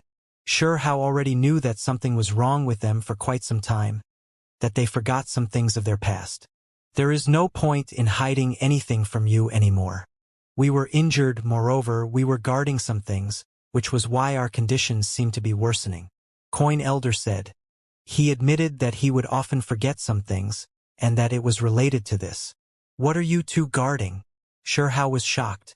Let's go, we'll fetch your precious technique now, but it'll depend on you to see if you can obtain it. At the same time, you'll be able to see what we are suppressing for yourself. Bird Grandpa said. Shihao's mind jumped. He knew that he was about to touch upon Void God Realm's hidden events, possibly its greatest secret. The Crimson Dragon was extremely nervous. It was because sometimes they spoke with their backs to him, secretly transmitting sound, not letting him hear. There were some less important things that it could hear. They followed a path that led into the sky, through the clouds, taking an ancient road into a boundless area of primal chaos. A bluestone path was spread in the void. Shihao and the others walked to its end. They arrived at a giant ancient palace as well as a prison. What kind of place was this? He was full of doubts. This was, without a doubt, a place within Void God Realm that had never been revealed to outsiders. There were great secrets hidden within. Be careful. Don't get too close. Bird Grandpa reminded. When they approached the giant black ancient palace, they stopped sure how. In the palace it was extremely dark, but he could still make out some stone statues. They were ancient and mysterious, all long cracked apart, but there wasn't much dust covering them. However, the statues had chains around their bodies, tightly bound. Sure how knew that all of this was formed from spiritual force, including those chains, that they were all unmatched natural laws. As soon as they approached, he sensed extraordinary power. It was extremely mysterious, posing a threat to even him. One had to understand that he had already reached the extreme in Void God realm, but he still felt as if he was being stared at by a great desolate beast, sensing danger. This place was definitely unordinary. On the ancient stone statues, there was some faint black mist swirling about, carrying demonic power. You all are falling into depravity because of them? Sure how asked Bird Grandpa in shock. There are other reasons as well. Bird Grandpa said. This was too much of a shock. These statues were this terrifying? Sure how looked over. Beyond this palace was a great prison, inside of it extremely bizarre altars. Every single one of these altars had a sealed vessel, carrying traces of blood. The altars were borrowed to seal the jars, the blood unknown if it was needed for the sealing, or if it overflowed from the vessels. There were several dozen altars, several dozen vessels. The vessels were also releasing black mist carrying demonic power. Sure how frowned. This type of black mist was a bit familiar, carrying the ominous and inauspiciousness. It was just like the sinister black mist Great Elder Meng Tianjing faced at the final crux of his immortal ascension. The precious technique you want is being suppressed over there. I fear that you are unable to head over and seize it. Bird Grandpa said. There were 2 bone books, one piece in the Black Palace, one in the prison.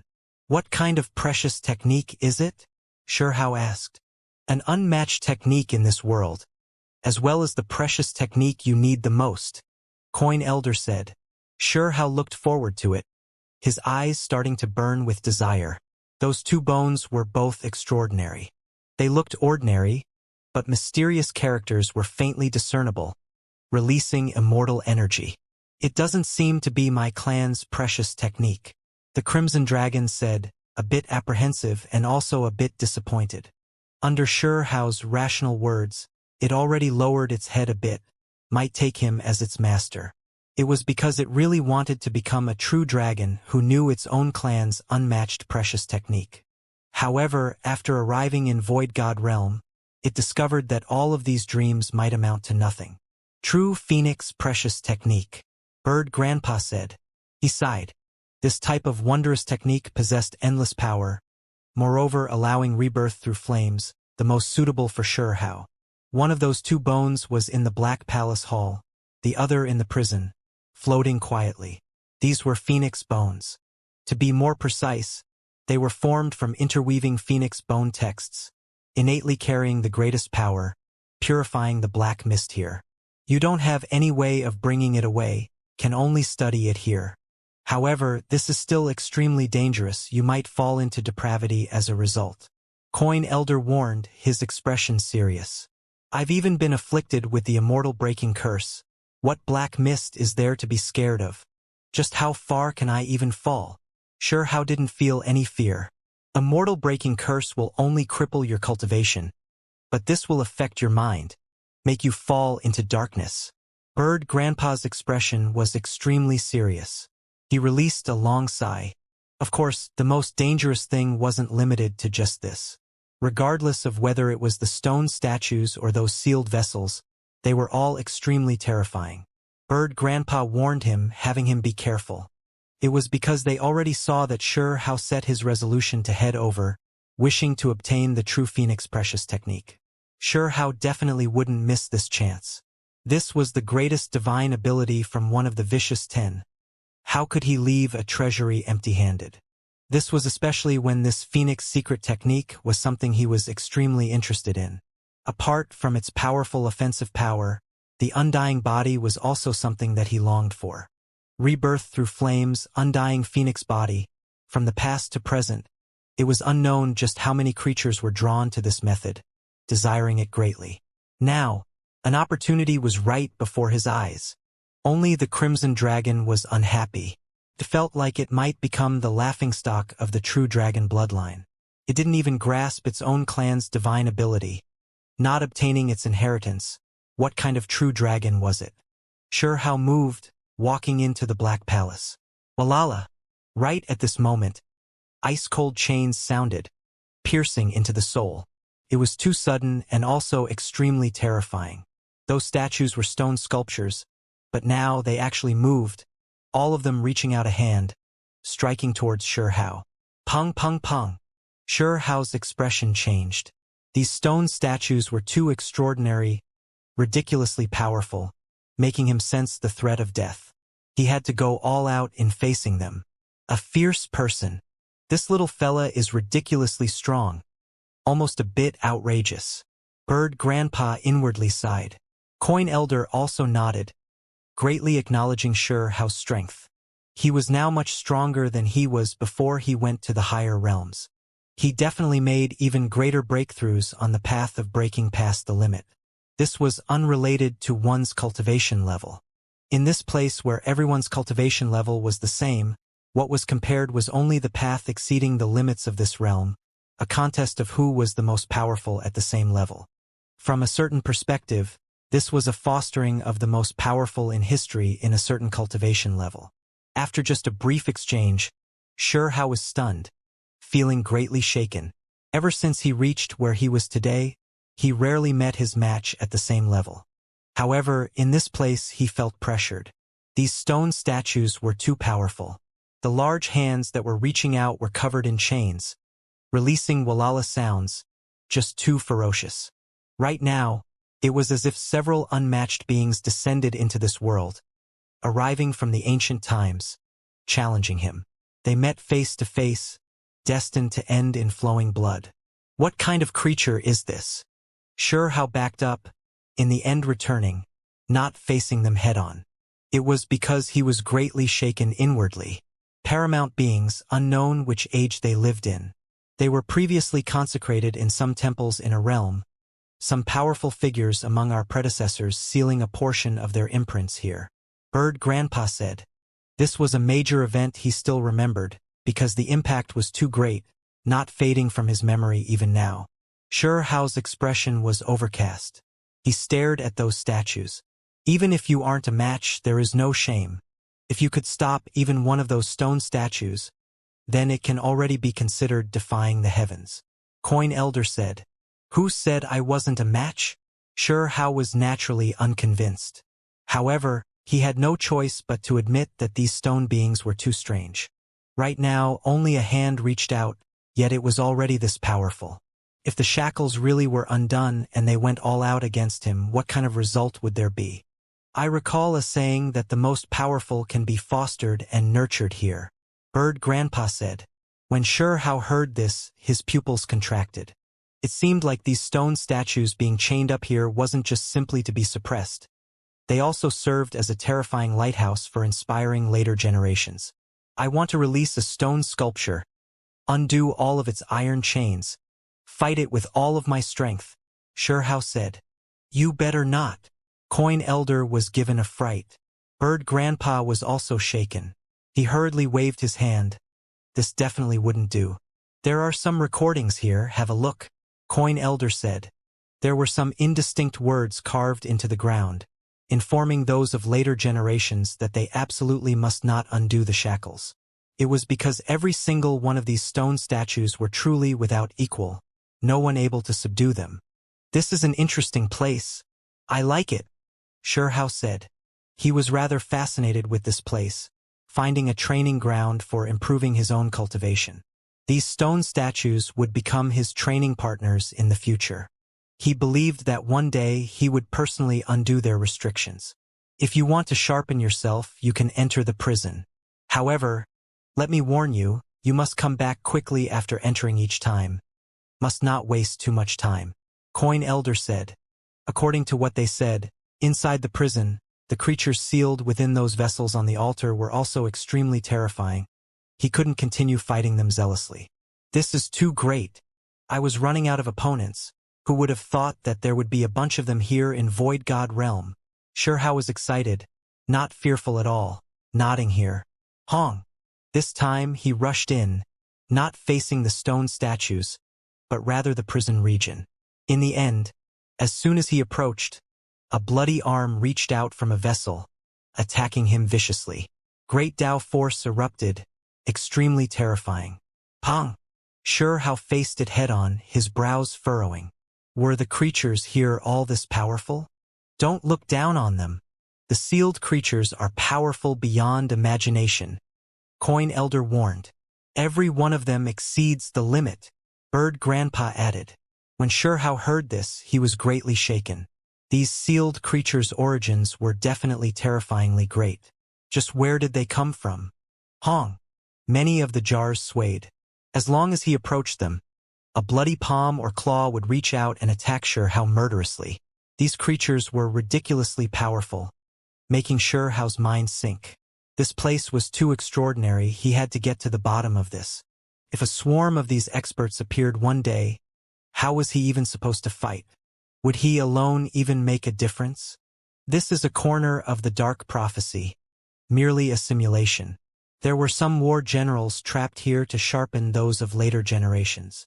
Right at this time, Bird Grandpa seemed to be talking in his sleep, actually speaking these words. Even he himself was shocked, feeling a bit perplexed. It was clear that these were memories from the depths of his mind, previously forgotten from the corruption. However, now that he was startled, he spoke this involuntarily. Excellent, in the future. This place will be my training place. Xianxia now felt like coming to the lower realms might be even more important than cultivating in the higher realm. He encountered such great enemies here, all of them the highest quality grindstones. Chi! He turned into a streak of light, rushing over, seizing the piece of phoenix bone, examining it there. There were altars everywhere, all of them with blood-stained containers on them. Hands and claws reached out from these jars one after another, displaying ancient divine abilities, attacking Xianxia. A great battle erupted here. In the end, Xianxia's hair was all over the place, body covered in injuries, even hair bloody. He slaughtered his way out, body staggering. What's wrong? Are you all right? Bird Grandpa asked in shock. I'm fine, Xianxia said. He sat down on the ground, operating mysterious techniques with all of his strength, forcing out strand after strand of black mist to prevent himself from falling into depravity. This place was too strange. Xianxia had already slaughtered his way in 3 times, each time only returning after being seriously injured. He could only stand there for a short amount of time each time, study that piece of true Phoenix precious technique briefly. That thing couldn't be brought out, could only be studied there. It was because those patterns were extremely complex, like the stars of the sky, possessing countless changes, too wonderful for words. This was not a normal scripture, there was a portion of immortal text. However, more than 90% was Tao text, deriving the most basic natural laws, great Tao power.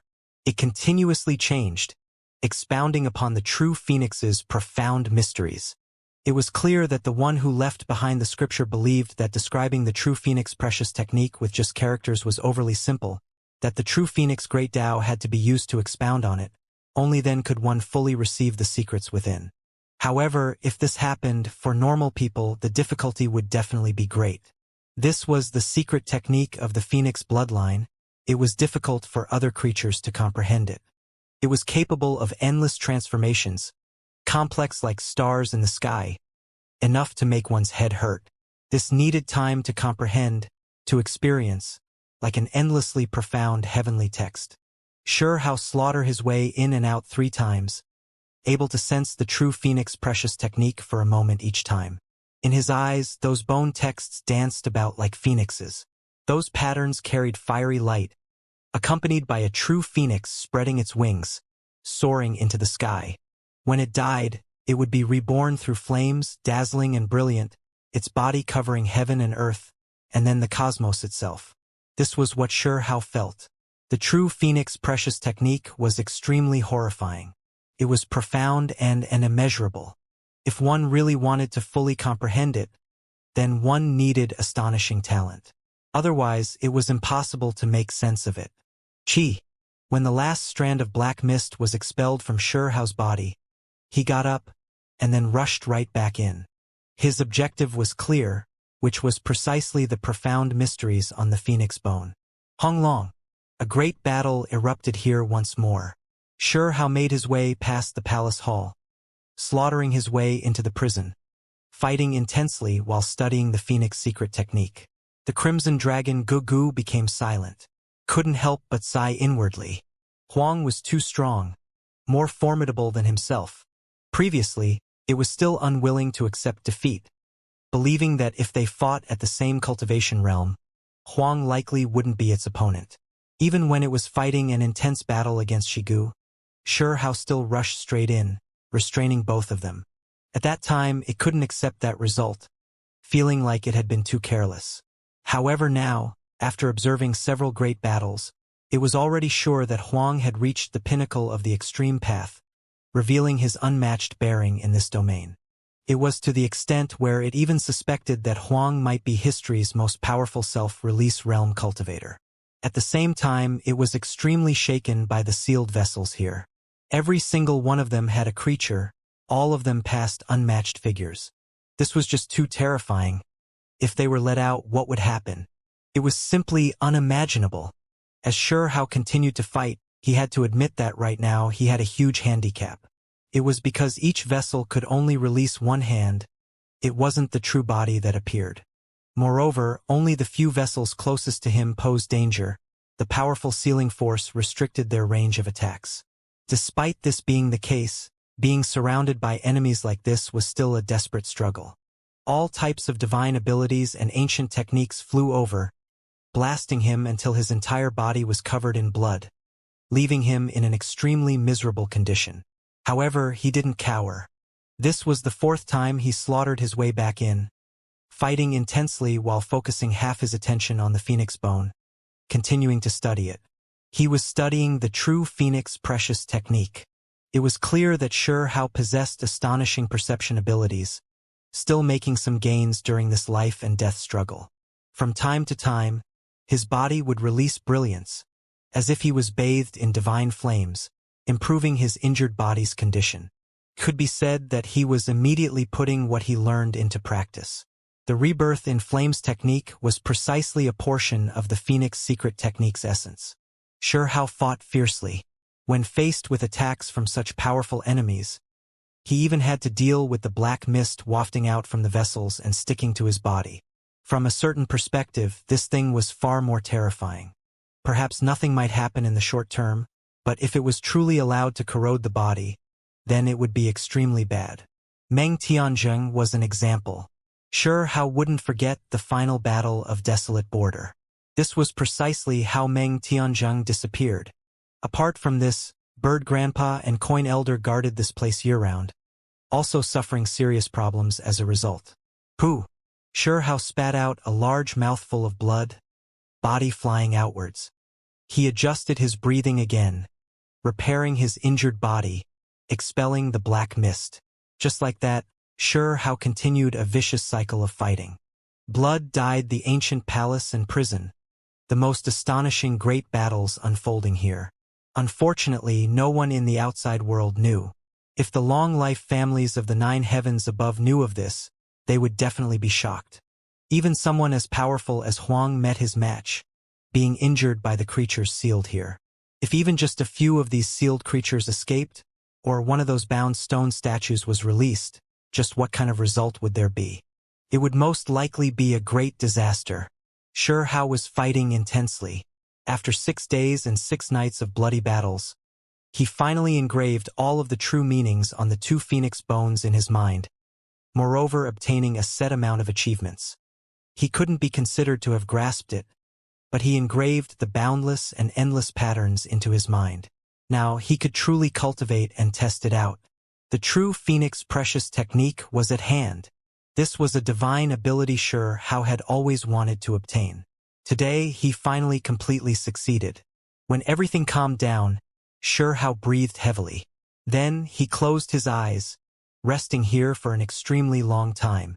6 continuous days of intense battles left him unbearably exhausted. Even his bones were all broken the most dangerous time. 5 holes were pierced into his skull. Fortunately, he stuck it out. A wave of flames moved, attaching to the surface of his body like the plume feathers of a phoenix, extremely brilliant and dazzling. They surrounded him, a wave of exuberant life force spilling out. Hong! Shihao got up, standing there. He completely recovered. Just the bit of the Phoenix secret technique's rebirth divine ability he learned produced great results. Shihao was happy. If he completely grasped this wondrous technique, even if he was seriously injured in the future, he could still be reborn. There were no precious techniques more precious than this. This was a life-saving extreme art. Bird Grandpa, Coin Elder, many thanks. I need to return to the real world to test some things out. Shihao said his goodbyes. His benefits this time were huge. He needed to digest and analyze, completely get to the bottom of this. Today, the true Phoenix precious technique once again fully appeared in this world. Bird Grandpa and Coin Elder both sighed. They really chose the right person. He actually succeeded. One had to understand that this place looked peaceful, but once one rushed in, it was basically guaranteed death. The sealed creatures were too powerful, easily killing all the so-called heaven-warping geniuses. Lower realms, prison, Shihao said to himself.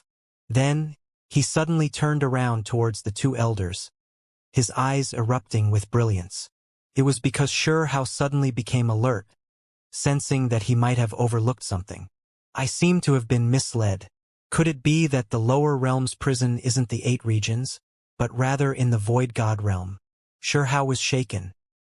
He felt like there were some curtains covering his mind that were suddenly torn apart, pushed aside fiercely. This speculation was extremely astonishing, different from what others suspected. Some secrets of the lower realms were hidden in the void god realm. The so-called prison aren't the 8 regions. The so-called unmatched criminals were suppressed in void god realm. Shihao's voice became hoarse. He looked towards those 2 elders. Youngster, you are overthinking things. What are you speculating? Bird Grandpa's expression became vacant, eyes lacking radiance, unable to give Shihao any useful warnings. Black mist spread here, the 2 elders' corruption severe. Even though the 2 great experts both operated secret methods, the efficiency of expelling the black mist wasn't great. It was because after all these years, the black mist had long seeped in. It was impossible to completely eliminate it. Seniors, goodbye. Shihao didn't search any deeper, planning to go back first. In the future, he would definitely come back here, because there were opponents here, creatures who could truly fight great battles with him. They were Dao bodies that could be used to temper him. Shihao left. For the sake of becoming even stronger, he had to cultivate. He believed that he would return to truly challenge the existences here soon. At that time, he would become an unsheathed immortal blade, pointed at all so-called world-shocking experts. Behind Stone Village, within a muddy area, Shihao set up a formation. At his cultivation level, as long as he had the formation diagram and magical force, setting up something with just a rough drawing was possible. He robbed various sects, bringing down too many treasures from the higher realms, so establishing a complete divine formation was completely not an issue. Who? Fiery light surged. A true dragon rushed into the heavens. Gugu was trapped in the formation, currently screaming out. Still lacking quite a bit, Shihao said. He was training this crimson dragon, teaching it divine abilities, truly treating it like his own disciple. Gugu was cultivating there, forced to. In the formation, its destructive force was weakened, restrained to the limit. This power wouldn't harm the great wilderness. During these past few days, the crimson dragon yielded. After some serious consideration, it took Shihao as its master. Right now, it was going through the most difficult training. It was extremely special, making it roar out, drawing the attention of many people in Stone Village. Its experiences really were bitter, because it had to first forget its own clan, screaming out, "I am a phoenix!" The Golden Lion, Yun Shi, and the others were naturally startled, all of them stupefied. Did this dragon go crazy from Xiao's training? Previously, it was only immersing itself diligently in cultivation, but now it actually shouted out these words, going mad. Was there something wrong with its brain? Everyone suspected that Xiao had driven this true dragon insane. I am a phoenix, my talent unmatched, rebirth through flames. The crimson dragon screamed, voice resounding. You wanted to be its master, but how could you force it like this? Even its mind has become unclear. Yunxi said, warning Xiao not to go too far. Having Gugu cultivate bitterly every day like this would produce big issues. It didn't go mad. I am teaching it a skill. If one wishes to cultivate an unmatched precious technique, one must forget oneself. Xiao calmly replied. Everyone was stunned. They didn't know why he was treating the crimson dragon like this. I am a phoenix without wings. Gugu roared out, its voice becoming even louder. The fiery light around its body became even more powerful. Everyone became stunned, their expressions becoming increasingly strange. Actually, the reasoning is extremely simple.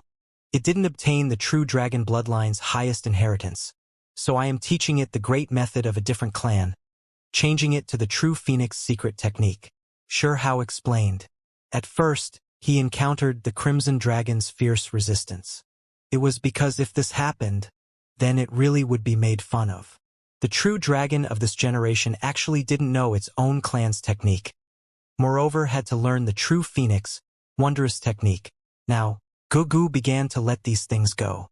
As it roared, it gradually truly treated itself as a phoenix. I am a phoenix without wings, the crimson dragon roared. Its voice was still extremely tender, but resolute. It was brainwashing itself, completely immersing itself into this process. Chi. Phoenix wings spread at the sides of its body. 2 streaks of scarlet multicolored light flickered, tearing apart the skies, the power terrifying. Soon afterwards, a true phoenix soared into the heavens. 2 streaks of scarlet multicolored light appeared, spreading like a pair of divine wings into the heavens, reflecting the Phoenix clan's terrifying power. There was no true dragon precious technique, so Xiao taught it the Phoenix secret technique. The main reason why Xiao had it go through this was because there was the legend of dragon and phoenix pair. If the 2 clans' great secret methods were concentrated into one body, then that would be an unmatched inheritance able to sweep through all under the sky. If the Crimson Dragon first learned the Phoenix clan's divine ability, in the future, as its cultivation advanced, once it awakened the true Dragon clan's secret technique inheritance, then that would truly be displaying the legend of Dragon and Phoenix. I am a lion without wings. No, I am a phoenix. The golden lion also shouted, skin extremely thick, moving over, asking Xiao for the true phoenix precious technique. In the end, Xiao rejected it without hesitation. You are just a foreign demon. What right do you have to obtain the 9 heavens' highest secret method? If you want to learn, that's fine too, on the premise that you fully yield and hand over all of your secrets. Xiao shot it a look of disdain. The golden lion's face darkened, feeling extremely dissatisfied. You still aren't convinced? I had you seek out the 5-colored sparrow, yet in the end you still haven't caught it. You think I can still entrust anything to you? Xiao mocked. The golden lion vowed that it really didn't act lazy, always searching for the 5-colored sparrow. After being pooped on, it couldn't swallow this resentment no matter what. Only, it couldn't catch it no matter what it did, so it could only suffer in resentment. Xiao had always been cultivating during this time, comprehending the true phoenix, profound mysteries. When instructing the Crimson Dragon, he only used some time fragments. Most of the time, he was cultivating himself. That day, Qingfeng returned. Xiao got up. After understanding the situation from him, he got onto the Golden Lion, returning to Stone Country with Qingfeng. He was going to take action. During these past few days, great waves stirred through desolate region. Many people knew of Xiao's return, all of them discussing this. Of course, there were some who didn't believe the rumors, believing that there was something wrong with the Void God realm and the name loves drinking milk the most. I feel like only his primordial spirit came down from the higher realm, entering Void God realm. His true body didn't really return. Just think about it, what kind of place is the higher realm? Now, no one can come back down. However, Stone Country Imperial Palace released news that the little stone really did come back. Also, Mysterious Region also released information that Princess Xianxia ran into the little stone in Mysterious Region. So how can it still be fake information? This is where you are wrong. Right now, Stone Country's situation is unstable. Stone Emperor might be abdicated. Those who are supporting him couldn't help but release some shocking information. Many people believed that Shurhao returned, but there were some who were stubborn, believing that there was no way his true body could come down from the higher realm, finding all types of reasonings to support themselves. Stone Country Imperial Palace. Many people didn't know whether to laugh or cry. Real information actually incurred doubts from some people in disbelief. However, all of the noise was going to be quelled today. It was because Shurhao appeared in Stone Country Imperial Capital, moreover taking action powerfully, shocking all sides. There were two powerful old kings who resisted. With a raise of Shurhao's hand, they were captured, too easy. Your Majesty! These two clans panicked, the remaining people's faces becoming pale. They knelt down, shivering in fear, all of them extremely uneasy. In reality, during these days, they spent them in panic, just fearing that the young Stone Emperor would settle things when he returned. It was because during these years, they stood close to the original Stone Country Imperial clan's direct line of descent, wishing to force Qingfeng off the throne. Back then, I was not stingy to your clans, even granting you all some rare pill medicines. In the end, this is how you repay me, Shurhao said coldly, a wave of true anger stirring within him. Those two old kings were people he had cared about, so he granted their two clans many benefits. In the end, when he left, they actually began to scheme against his brother Qingfeng. Stone Emperor, please forgive our transgressions. Someone from the two clans shouted, pleading for forgiveness. Chi-Chi after these two shouts, Shurhao was extremely direct. With a raise of his finger, the two old kings were crippled, not showing mercy. What made him feel at ease was that War King, Peng King, and the others were unswerving from start to finish, protecting Qingfeng, not developing any other thoughts. Little Stone, you really are bold. Right at this time, a voice shouted from the distant horizon. Its speed was extremely fast, arriving on a divine flame, releasing the aura of a deity. Deity! Someone cried out, sucking in cold air. Rain Clan asked someone for help. It was also precisely because they managed to ask out a divine-level expert, rumored to be able to contend against the Zhuyan, that some people dare covet the throne. Someone said quietly, Hong! That creature quickly approached, divine flame burning the heavens. Moreover, dazzling brilliance shone from its head, auspicious multicolored light swirling about. Something's not right. That creature might have reached the true self-realm, which is a true deity. Someone sucked in a cold breath of air. Little Stone, you dare behave so ostentatiously, appear in the lower realms? Let me test you out a bit. See just what kind of skill you have to act so brazen. This deity-level expert took action, grabbing towards Shurhao. It was because, in many people's eyes, becoming a deity was too difficult. After 10 years, Shurhao might not have reached this level, the most heaven-defying probably right before true deity level. Now, this existence was clearly a true deity, coming so powerful, wishing to capture the little stone. It was clear that those who were originally flustered developed some confidence. However, the following scene left everyone shocked, completely stupefied. This time, Shurhao didn't move at all. In the end, the lion he rode on opened its bloody mouth. With a pu sound, half of that deity's body was bitten off with a single bite. The world became silent, everyone stunned. A deity came so powerfully, yet in the end, half of its body was bitten off. This left everyone shocked. This was completely different from what everyone imagined. Ah! That creature screamed out, breaking the peace. A rain of blood scattered down. They struggled intensely. This was beyond everyone's expectations. The deity was extremely miserable, a small half of its body gone, ending up in that lion's bloody mouth, crushed with jibang-jibang noises, directly swallowed. The deity was in intense pain, ruined body contorting. The upper half was preserved. Its face was deathly pale, as if it saw a ghost, staring at the golden lion and sure how. With his strength, he had the power to fight even a true deity. However now, why did he suffer so miserably? Before this, he had already thoroughly investigated the little stone. This was only a youngster in his 20s, so no matter how formidable he was, how heaven-defying could he be? This deity felt like sure how shouldn't be able to become a true deity.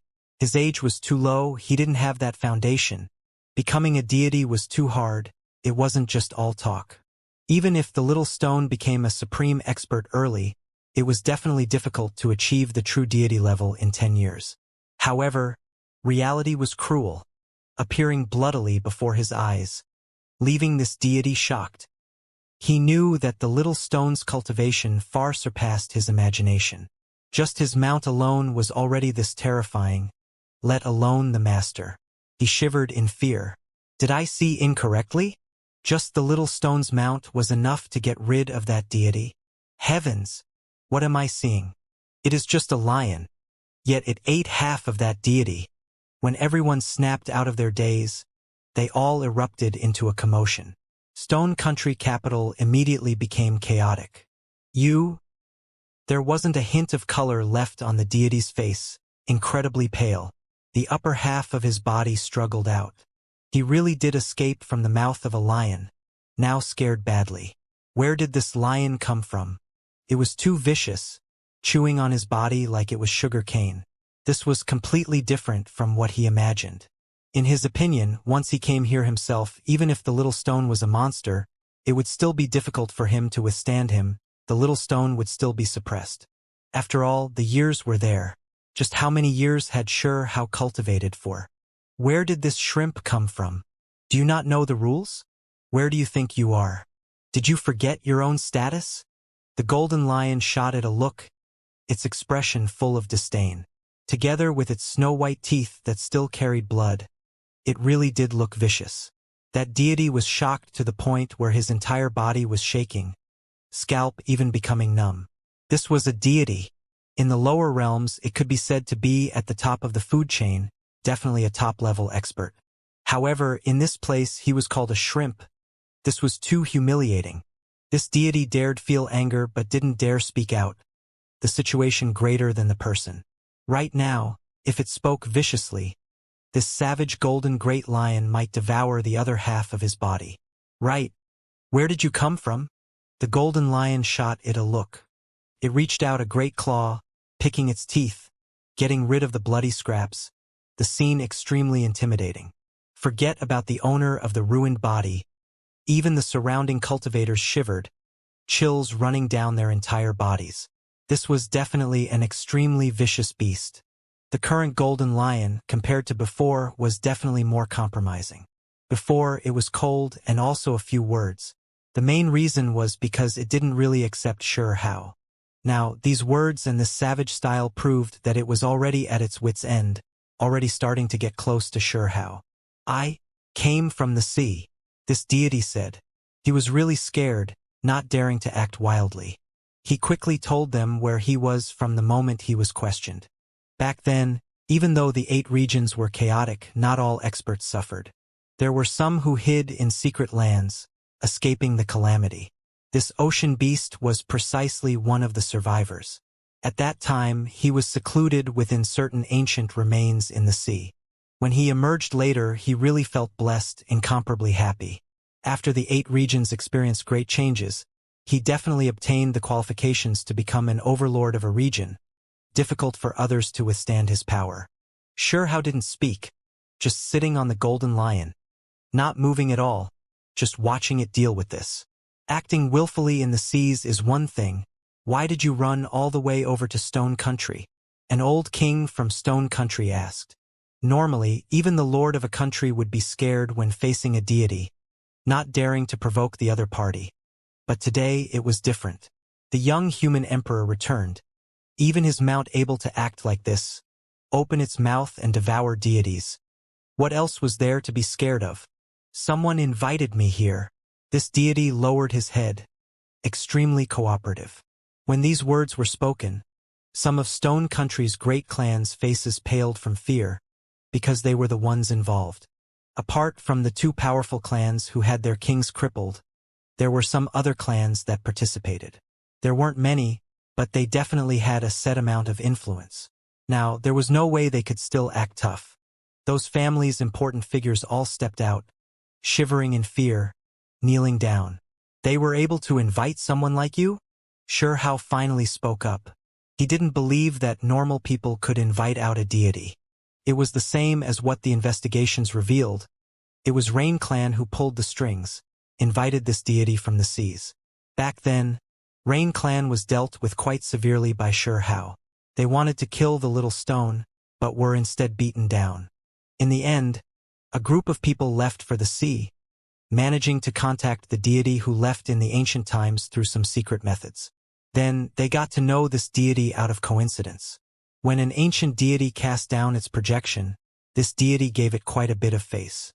Then, Rain Clan began to actively make moves, contacting some great clans in Stone Country, and thus trouble began to stir. Of course, the past Stone Country Emperor clan's direct descendants also had some ambition. When they were found, they happily agreed, wishing to get Qingfeng off the throne. Their only source of apprehension was from the Zhuyan, because they heard that it had also become a deity. However, when this ocean deity produced some true deity-level magical artifacts from the ruins, they all became filled with confidence. Interesting, you are nothing more than a divine flame realm creature. But after some toys, you became like a true deity, the Golden Lion said. He fished out some decorations from that individual's body, for example, a bone hairpin, violet gold crown, and other things. These things actually able to strengthen one's magical force and Tao comprehension, good stuff. That deity felt endless pain inwardly as he watched the Golden Lion just take them like this. However, he didn't dare budge an inch. Xianxia gave them a look. These things, when compared to the azure armor and long-life battle clothes, were too far off. I'll give you a chance.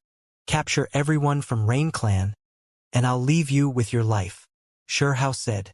Of course, he couldn't just let him go like this. With a raise of Xianxia's hand, this deity was given a few slaps, and then jabbed a few times as well, told that if he tried to run, the lion would act out sooner or later. Even if you die, your soul will forever be locked within a rotting body, Xianxia warned, having him quickly complete his task. This deity quickly nodded, not daring to say too much, immediately dragging its ruined body out of here, treating his injuries while catching people. He really was scared. That was definitely a murderous fiend. His cultivation immeasurable. He felt like it was likely a high-level true deity, perhaps even a heavenly deity. Stone Country capital city, everyone saw what took place clearly. They all had expressions of adoration on their faces. As for those families that were kneeling on the ground, they had long begun to shiver in fear, terrified to the extreme. Xianxia didn't say anything, only raising his hand, continuously pointing out. Divine streaks of light flew out one after another, entering those people's bodies. Under pu sounds, many people's cultivations were crippled, becoming mortals. They were originally the pillars of their clans, but now they were directly ruined. When one does wrong, they will always have to pay the price in the end. After saying this, he handed the following cleanup to Qingfeng, War King, and the others. Earlier, many people thought that Stone Country might face a disaster soon, that they were about to decline, even the country perhaps erased. It was because they felt that when it reached a deity-level battle, even if it was a powerful country, they still weren't enough, possibly being forcefully overthrown by a deity. Yet everything ended completely differently. The little stone returned. He was ridiculously powerful, suppressing the deity, overlooking Stone Country's clans. When faced with this disaster, he just swept through it all in one go. Qingfeng, some of these clans are thankless wretches. Deal with them how they should be dealt with, Xianxia said. He naturally felt anger. When he left back then, he attached great importance to some of these clans, bestowing enough benefits upon them. However, in the end, they were the first to jump out, rebelling. Not a single one who was directly involved escaped. All of them crippled on the spot, forever unable to recover. As for the remaining people, some of them had their cultivation crippled, some were sent to prison. That day, Stone Country shocked all sides. A great disaster was suppressed just like that with the Little Stone's return. The so-called Great Chaos before Sure How wasn't much at all. When he decided to take action, it already signified that these clans were going to be pulled up by the roots, that they were finished. News went out, leaving all sides shaken. This was especially the case for Stone Country, all clans lowering their heads. Those from the borders clearly expressed that they wished to follow the young Stone Emperor. That day, that deity returned, bringing some people back. They were all from Rain Clan, but unfortunately, there were some who weren't brought back. This deity's expression was serious, bringing some news. He saw the projection of Rain Clan's ancient figure, which was why he was anxious and frightened. Not a big deal. If he really dares step out, just call me over. Sure How patted his shoulder. After this event, Stone Country capital city was bustling with activity. After the Little Stone's return was verified, some great clans became extremely excited. As for many of the ordinary civilians, they had also witnessed Sure How's might back then. He had previously fought against some great clans, protecting this city, left with an extremely deep impression. Reporting, Princess Xianxia has come for a visit. That day, there were people who continuously came to make reports. They were all some old friends. When they learned of Sure How's return to the lower realms, they hurried over to Stone Country capital. That same day, there were bad news that came out. From the eastern region, there was a great downpour, the rain getting more and more heavy, as if it was a river pouring down from the heavens.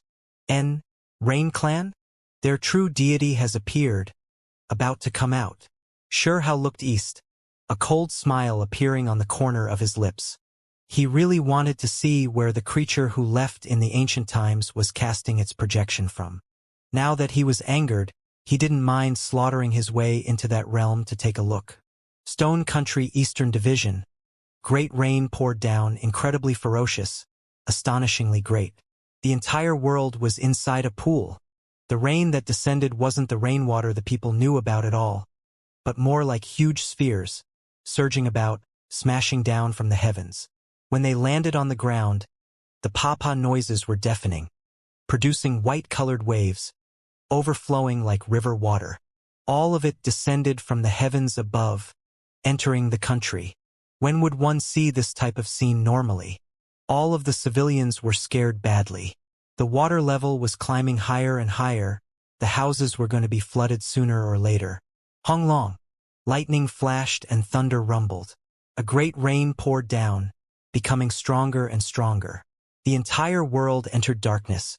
Dark clouds surging, sending down endless water, poured down from the heavens like it was the end of the world. Sure How moved quickly. After receiving a report, he immediately rushed through Stone Country capital skies, heading to the scene of the crime. Along the way, he activated his heavenly eyes, gazing into the heavens. He was observing the irregular scenes at the limits of the horizon. Exactly what kind of existence was it who was causing trouble? This was extremely unusual, different from what he imagined. That was definitely someone with great abilities, someone he had to treat seriously. Was it really the rain deity? He actually had these types of methods. Could it be that someone from the ancient times really was going to descend here? Sure How searched about with a cold expression. This world became more and more dark, eventually becoming pitch black. Only rain overflowed, pouring down from the heavens in a terrifyingly great manner. On the ground, many civilians were wailing, but their voices were all smothered under the great rain. The world was pitch black, as if this was the malevolent abyss of hell, nothing visible anymore. It all looked more and more terrifying, as if they were about to reach the end of Judgment Day. Kacha. Silver-colored lightning cut across the sky, massive beyond compare, producing dazzling radiance in the darkness, revealing the true scene of the great earth. A few houses were about to collapse under the vicious downpour, tottering on the verge of collapse. Many people hid on the roofs, avoiding the rain that became greater and greater. Even the pots and pans of the houses were floating up and down in the streets. There were some who fled to the mountains, moving to places of higher elevation. However, silver snakes cut across the skies one after another, extending towards those regions, absolutely terrifying. Honglong. Eventually, there were mountain peaks that exploded. Those electrical arcs extended down, making rubble fly everywhere, giant trees snapping, exploding. The scene was horrifying. Heavens! Why are you doing this? What did we do wrong? Many people were sobbing, screaming out. They knelt down on the ground, pleading towards the skies, praying. No one dared head to the mountain peaks, hiding below. However, even if they did this, it was extremely dangerous. A mountain flood was starting to surge. As for the villages and towns on the plains, as well as the cities with larger populations, all of the buildings were about to be submerged, some of them already collapsing. As for places of lower elevation, some of the houses could no longer be seen, already drowned. Stone Country's monarch is licentious and tyrannical. The heavens are carrying out their judgment. At this moment, a rumbling voice sounded from the pitch-black skies, overwhelming the sounds of thunder. All of the lightning quickly disappeared, only this grand and imposing voice resounding. The great rain didn't decrease, becoming increasingly astonishing. Was this punishment from the world itself? The civilians were all horrified. There was actually a voice in the heavens above. It was too grand, as if it was a warning from the heavens. We plead the heavens for mercy. We plead the heavens for forgiveness. Many people shouted out, wailing. Some people were swept away by the mountain flood. Quite a few people disappearing into whirlpools. Grandpa, come back. There was a young lady crying out, because the elder who was protecting her was swept away just like that by a wave. Mom, no. Please come back. A 6 or 7-year-old child in tattered clothes was wailing. He reached out a hand, grabbing towards the waters. For the sake of protecting her son, she pushed him to a part of the roof that had still not been flooded yet. But in doing so, she was swept away herself. Child! There was an elder who was so anxious veins began to pop on his head. It was because his healthy and strong son, for the sake of saving him, fell into the flood himself. On the ground, a great tragedy was playing out. However, in the skies, that voice didn't stop, still rumbling loudly. The country's monarch is tyrannical. The wrath of heaven is descending, warning the people that Stone Country's emperor is vicious and evil. His sins cannot be forgiven. The rain became greater and greater, accompanied by lightning. Everyone saw a face that was incomparably massive, coldly overlooking everything below, watching this flood tragedy, overlooking the scenes of anguish. On the earth, many people were perplexed, becoming scared. In all these years, Stone Country experienced such great weather, the country prospering and the people at peace. Yet now, this type of disaster suddenly descended, leaving them at their wits' end, shrouded in fear. Many people fainted. The punishment of the heavens, this type of great judgment, who wouldn't be scared? Only there were some people who were confused. Wasn't Stone Country becoming increasingly prosperous by the day? Why was it like this? Could it be that Stone Emperor really did some heaven-angering thing? Even if Stone Emperor has sinned, it has nothing to do with us. Heavens, please forgive us. A few people cried out. Gods, please have mercy. We are ignorant.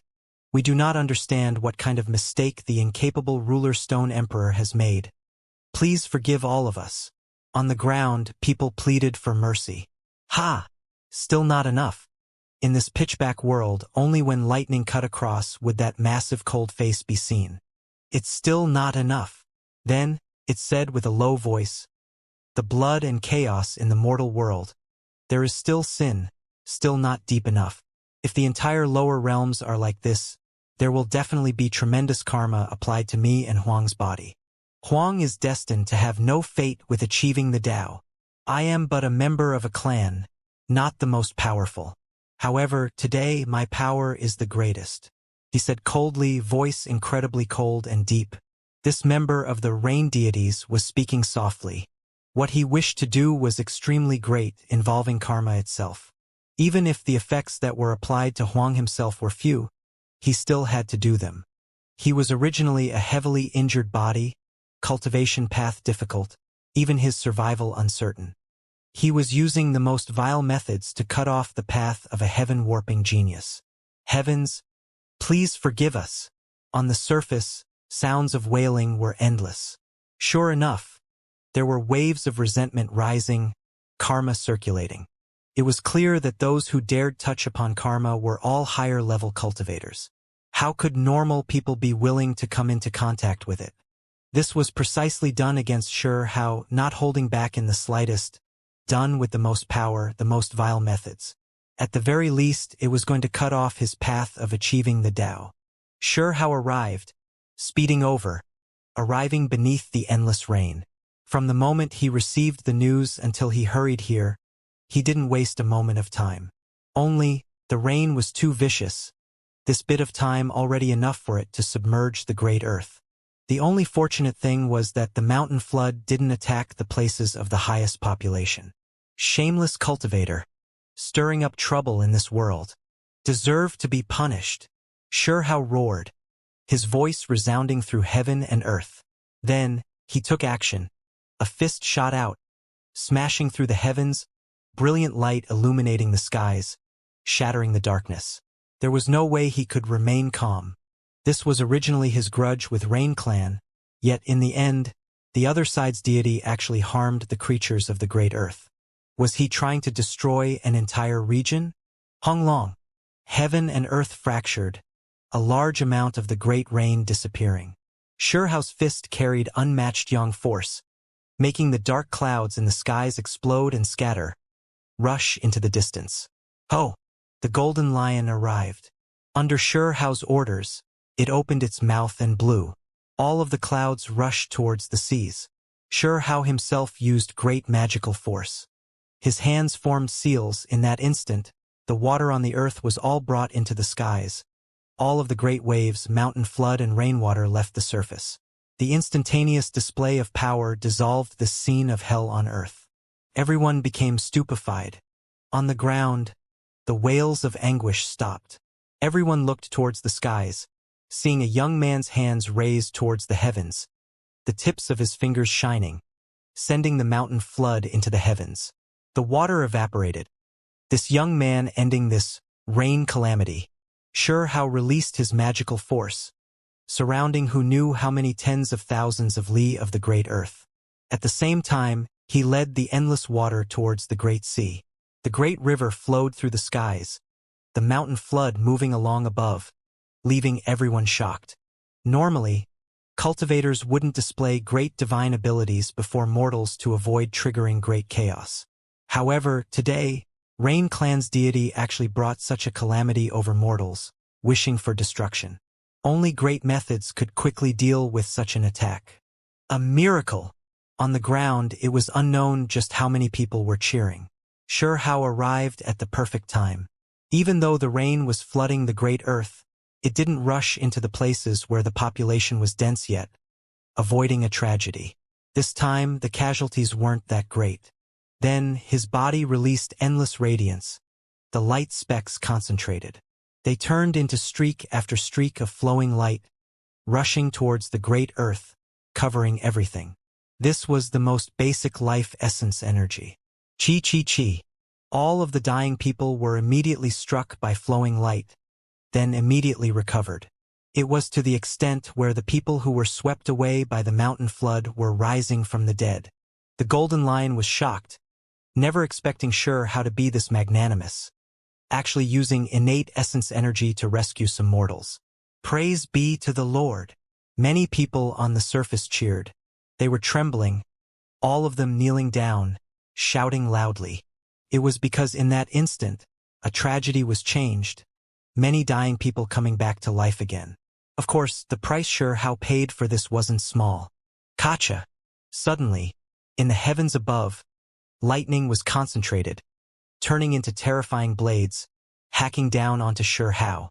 There was someone taking action, seizing the moment when Xianxia was releasing his life essence energy to deal a killing blow. Just some insignificant tricks. Xianxia berated outwards, his fist smashed towards the sky. With a honglong noise, everything broke apart. Moreover, he rushed into the skies, entering outer space, staring at that massive face. Rain Clan's filth, you dare appear here? Just hand over your life. Xianxia shouted. He surged with endless killing intent, erupting with rage. The other party didn't feel the slightest bit of restraint, destroying the boundless great earth and the creatures below just like that. Could be said to be using any means fair or foul, lacking the slightest bottom line. This made him surge with endless murderous intent. Stone Clan's brat, so what if you are angry? I am in a different realm, endlessly far from where you are. What can you even do to me? That indistinct face was cold and emotionless, a cold smile hanging from the corners of his lips, unfazed. Xianxia's gaze was cold. He wanted to know which realm Rain Clan's ancient deity was in, and now he could find out through this individual. You can just crawl over now, Xianxia shouted. He used endless magical force, continuously forming imprints. Countless chains of order flew out, winding about that massive face, pulling him down. What you are trying to do is cross realms. If you want to capture me, you'll never get the chance, Rain Clan's deity said with a cold laugh, mocking him there.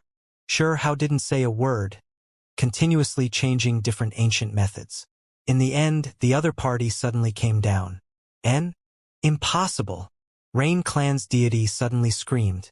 That massive face became clear, being pulled closer, heading towards Xianxia. Xianxia wasn't in a rush to drag him over, instead raising his hand, giving him a great slap in the face. This slap was loud and clear, shaking up the entire sky like a clap of thunder. The main reason was because this face was too large, like a majestic mountain. Meanwhile, the palm Xianxia slapped over with naturally also enlarged, covering heaven and earth, which was why the sound that resulted was so astonishing. On the earth, the calamity stopped. With the flood's disappearance, everyone looked towards the sky, all of them seeing this scene. In that instant, everyone became stunned. These were mostly mortals, but there were some cultivators as well. They were all stupefied. One had to understand that just now, the world was pitch black, rain pouring down like it was Judgment Day. Everything was precisely because of that terrifying face, yet now it was slapped in the face, moreover just that clearly. Praise be to the Lord, a god! On the ground, the civilians all couldn't help but shout out, and then their hearts trembled even more. Some of them were speaking out in worship, some bowing down, all of them deeply shaken. Of course, there were some who didn't dare to speak out, but they felt incredibly satisfied inside, actually wishing to shout out. They knew that this disaster was caused by that face. This was an inconceivably powerful existence who wished disaster upon Stone Country's civilians in order to get revenge on Stone Emperor. The people who suffered on the surface were naturally resentful. In the end, it was Stone Emperor who saved them, so as for who was good and who was bad, it couldn't be more clear. Is it truly Stone Emperor? It is. It's the young human emperor from the past. It was because there were quite a few cultivators who rushed over, now revealing Xianxia's identity, responding to the people's questions. I just knew that for Stone Country to prosper like it is right now, that there was a great individual watching over us. Our country is becoming more prosperous by the day. The people are at peace, so how could it incur the wrath of heaven? This is a great demon who has come to cause trouble. I plead the great emperor to cut down this demon. Eventually, those on the surface shouted out, no longer feeling fear, because more and more cultivators appeared in the skies, currently arranging a formation. Light scattered, protecting this place. War King, Peng King, and the other Stone Country experts all came, the Golden Lion obviously here as well. It was extremely easygoing, all of its fur brilliant. It opened its bloody mouth, rushing straight at that big face in the heavens above. That face was incredibly furious, at the same time a bit flustered. Xianxia's palm smacked him until he saw stars. Moreover, he couldn't even escape, leaving him horrified. This was but a projection cast across realms, so why was he restrained? He couldn't leave, locked in place by divine chains of order. They were everywhere, trapping him here, unable to escape. Xianxia stared at him, now starting to examine him carefully. When he retracted his palm, he understood a bit about this person's secrets. He was extremely strong, really not weak, but this was definitely not its true body, but rather an incarnation of divine will. The so-called projection was nothing more than casting one's will and magical force into this world. Have it appear it in this realm. Speak, what kind of world is it? Xianxia asked. In regards to those from the ancient age, Rain Clan's deities, Xianxia was convinced that they didn't enter the 3,000 provinces, because he had investigated before, there had never been this group of people. You know nothing, you won't be able to understand. Rain Clan's deity directly said this, carrying a bit of arrogance, full of contempt. Speaking to people like you really is tiresome. You think you are all that. But in reality, what is so special about you? Xianxia was extremely direct. Following a pa sound, he released another slap, this time even more loud and clear. Below, Stone Country's people all looked at each other in dismay.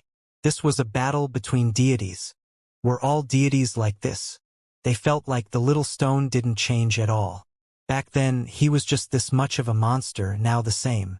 When faced with an ancient deity, it was the exact same approach, slapping right after saying he would, not caring at all. In the end, who was being arrogant, who was showing who disdain? Right now, Rain Clan's deity felt this the most directly. His face immediately swelled red, a wave of flame burning. He was a rain deity, yet now, raging flames surged, white smoke coming from his entire face. He really was angered to the extreme. The deity from the ancient times appeared powerfully like this, yet ended up suffering, being slapped in the face twice by this later generation brat. What dignity, what prestige. All of it was smacked away. Brat, you... Rain Clan's deity felt like his heart and lungs were going to explode. Xianxia stared at him, his eyes cold. He was also pondering himself. From what he learned when he faced Rain Clan before, Rain Clan's past condition should be rather bad. He remembered that, in the past, Rain Clan barely managed to contact Rain Deity. He was incredibly weak, producing a void image that might scatter at any time. At that time, Rain Clan's people even suspected that perhaps due to age, their Rain Deity might pass away, unable to hold on any longer. Later on, Rain Clan found out that the reason Rain Deity was in a special realm was because his condition really was terrible, which was why he was so weak, powerless to defend himself. These were things Xianxia already knew when he faced Rain Clan, things he personally experienced. Back then, he was extremely savage, even opening his mouth and chewing the fragmented decree Rain Deity left in Rain Clan. The world you reside in was in great danger back then. And now, it seems like something happened that made your situation better. Xianxia said. This type of speculation was extremely clear, or else how could the current rain deity appear like this, still able to produce rain on such a large scale, produce such a great disaster? Then, before Rain Deity could say anything, Xianxia released another flurry of strikes on that large face. This was completely just to vent out his resentment. It was because this Rain Deity was completely unrestrained, not having a bottom line, so vicious even against mortals. Was this individual planning to wipe out a country's worth of creatures? That was why when Xianxia took action, he didn't show any restraint, smacking him as he pleased, just humiliating this deity like this in front of everyone. Are you really that Rain Clan deity from the ancient times? Xianxia smacked him while asking with a gentle voice. Rain Clan's deity was simply about to go mad. This was a type of humiliation he had never suffered before, never feeling so sullen in his life. His projected face being trapped was one thing, yet the other party smacked him around as he wished. This punishment really was a bit too miserable. He is Rain Clan's deity. Below, War King spoke out. He had previously seen the idol Rain Clan consecrated. It was identical to this face. You shameless old thing, do you even know how to be human? In the past, you walked out of this country's earth as well. Yet this is how you repay it, wishing to harm countless people to death. Xianxia began to exert even more force, viciously striking its mouth. On the surface, everyone was stupefied. Forget about the ordinary civilians. Even those cultivators looked at each other in dismay, stupefied. Originally, this was an extremely grave matter, Rain Deity almost massacring countless people. Yet in the end, Stone Emperor's actions made this seem a bit like a show. He was smacking a deity's mouth in front of everyone. Moreover, in such a disrespectful manner, it truly toppled everything they knew. Younger generation, humiliating me like this, you will not have a good end in the future. My Rain clan's prosperity and power are not something you can imagine. The ancient deity also became anxious, beaten stupid, continuously roared out. Unfortunately, that large face was restricted, just unable to move. When Shurhao heard this, his mind was immediately moved. What kind of world was that? Was Rain clan's influence their great? Don't tell me there really was a piece of extraordinary ancient earth? Of the experts in the ancient times who became deities, a small portion of them went to the 3,000 provinces, but most of them vanished. Could it be that they were all there? I'll give you a chance, speak honestly. Shurhao questioned. He wanted to know about that realm. Keep dreaming, Rain deity shouted. Shurhao didn't say anything else. After another round of smacks, he began to search his sea of consciousness. Hong! Right at that moment, the sky dome trembled. The divine chains of order binding this Rain deity went taut, about to be snapped. Realm Wall's power? Shurhao frowned. It wasn't Rain deity being too strong, but rather the force of the other side affecting everything on this side. It was because this place was adjacent to a certain realm, in this place a special spatial node that placed these two worlds close to each other, to the extent where it even allowed simple communication. Of course, this was only limited to the passage of one's spiritual consciousness. He watched as Rain deity was about to return, dragged back to the other side by a wave of boundless power. Shurhao sat in the void, having the golden lion protect him. Then he directly took action. His primordial spirit left his body, carrying a sword core, directly rushing forward. Heavens, you must not! Stone Emperor! Many people shouted in alarm, greatly shocked. They didn't think that the little stone would dare do such a thing. Shurhao was crossing realms. To be more precise, he was casting over a projection, wishing to enter another realm. It was always high-level figures' faces that were cast over, yet now it was completely flipped around. This was extremely dangerous, full of uncertainty. At the same time, everyone saw Shurhao's primordial spirit leave his body. This was not the same as casting a portion of one's divine will, but rather the primordial spirit crossing over as a whole. There is no harm. Shurhao didn't mind. He had the golden lion properly protect his body. He wasn't scared of anything else. He even went to the other side, entered Immortal domain. Towards this ancient realm, he didn't feel any fear. At the same time, he was also only going in briefly, chasing after Rain deity's primordial spirit to kill his true body. He was going to return Swiftfly after completely killing him. Hong!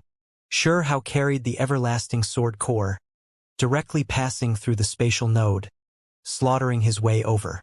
Then he saw an altar, an elder seated on it, blood flowing from the corners of his lips. He suddenly opened his eyes, while Rain deity's spirit entered his head. You dare! Rain deity was shocked, not expecting this youngster to be this daring, casting a projection into this side instead, slaughtering his way over just like that. Shurhao sensed a sea of heaven and earth essence energy, too rich, even richer than the 3,000 provinces. This was definitely not a normal place. Why wouldn't I dare? Shurhao spoke up, his voice cold. He displayed powerful strength, charging over. Rain deity quickly took action, fighting with Shurhao. However, even if he was an ancient deity who had cultivated for endless time, his cultivation extremely deep, he was still not enough. Shurhao immediately suppressed him, pressing his sword against his forehead. Hong Long. Immediately afterwards, in the distance, brilliant light overflowed from the cosmos, shocking all sides. A powerful divine will was fluctuating, surging. Shurhao saw it clearly. That was a divine will, an expert's divine awareness that moved past above this celestial body. It flew past a sea of stars, arriving nearby. Shurhao didn't feel any fear, because that true expert was unknown where. This was merely a strand of divine will that wandered here. This divine will was indeed extremely powerful, incredibly powerful. However, if one wanted to borrow a strand of divine will to suppress him, that was impossible. Shao dared to come here, so he naturally had methods to protect himself. He raised the everlasting sword core. Wu, this is a surprise. You should be that Huang. This divine will was shocked. At the same time, Shao saw a sealed land in the stellar domain, brilliant and gorgeous. Divine rainbows would appear from time to time, winding about. There was an ancient gate sealed in the cosmos. Shao frowned, a bit surprised. Soon afterwards, he was shocked. That was a path, similar to the one he saw in the 3,000 provinces immortal tomb. He sucked in a cold breath of air. In the future, an unimaginable existence would return through the immortal tomb to settle things. Could it be that this gate was a similar path, that it would trigger the return of a taboo existence? If not for immortal domain opening again, about to reappear, this place would have become a land of death. Rain Clan's cultivators have a bit of contributions as well. After all, they have watched over it with other cultivators for such a long time. That divine will transmitted sound from the dazzling radiance. What a pity you were struck with the immortal breaking curse, or else with your talents, you would have a chance of entering immortal domain. Right now, the 9 heavens 10 earths are all choosing unmatched seeds. When Shao heard these words, he was naturally shocked. This was information he was previously not aware of. You missed out on a great opportunity. If your body was unharmed, you could follow beside a certain young master of similar age. If your temperaments are agreeable, your benefits would be many in the future. When Shao heard these words, his face tightened, not saying anything. Now, who dared have him follow them? He faced this individual coldly.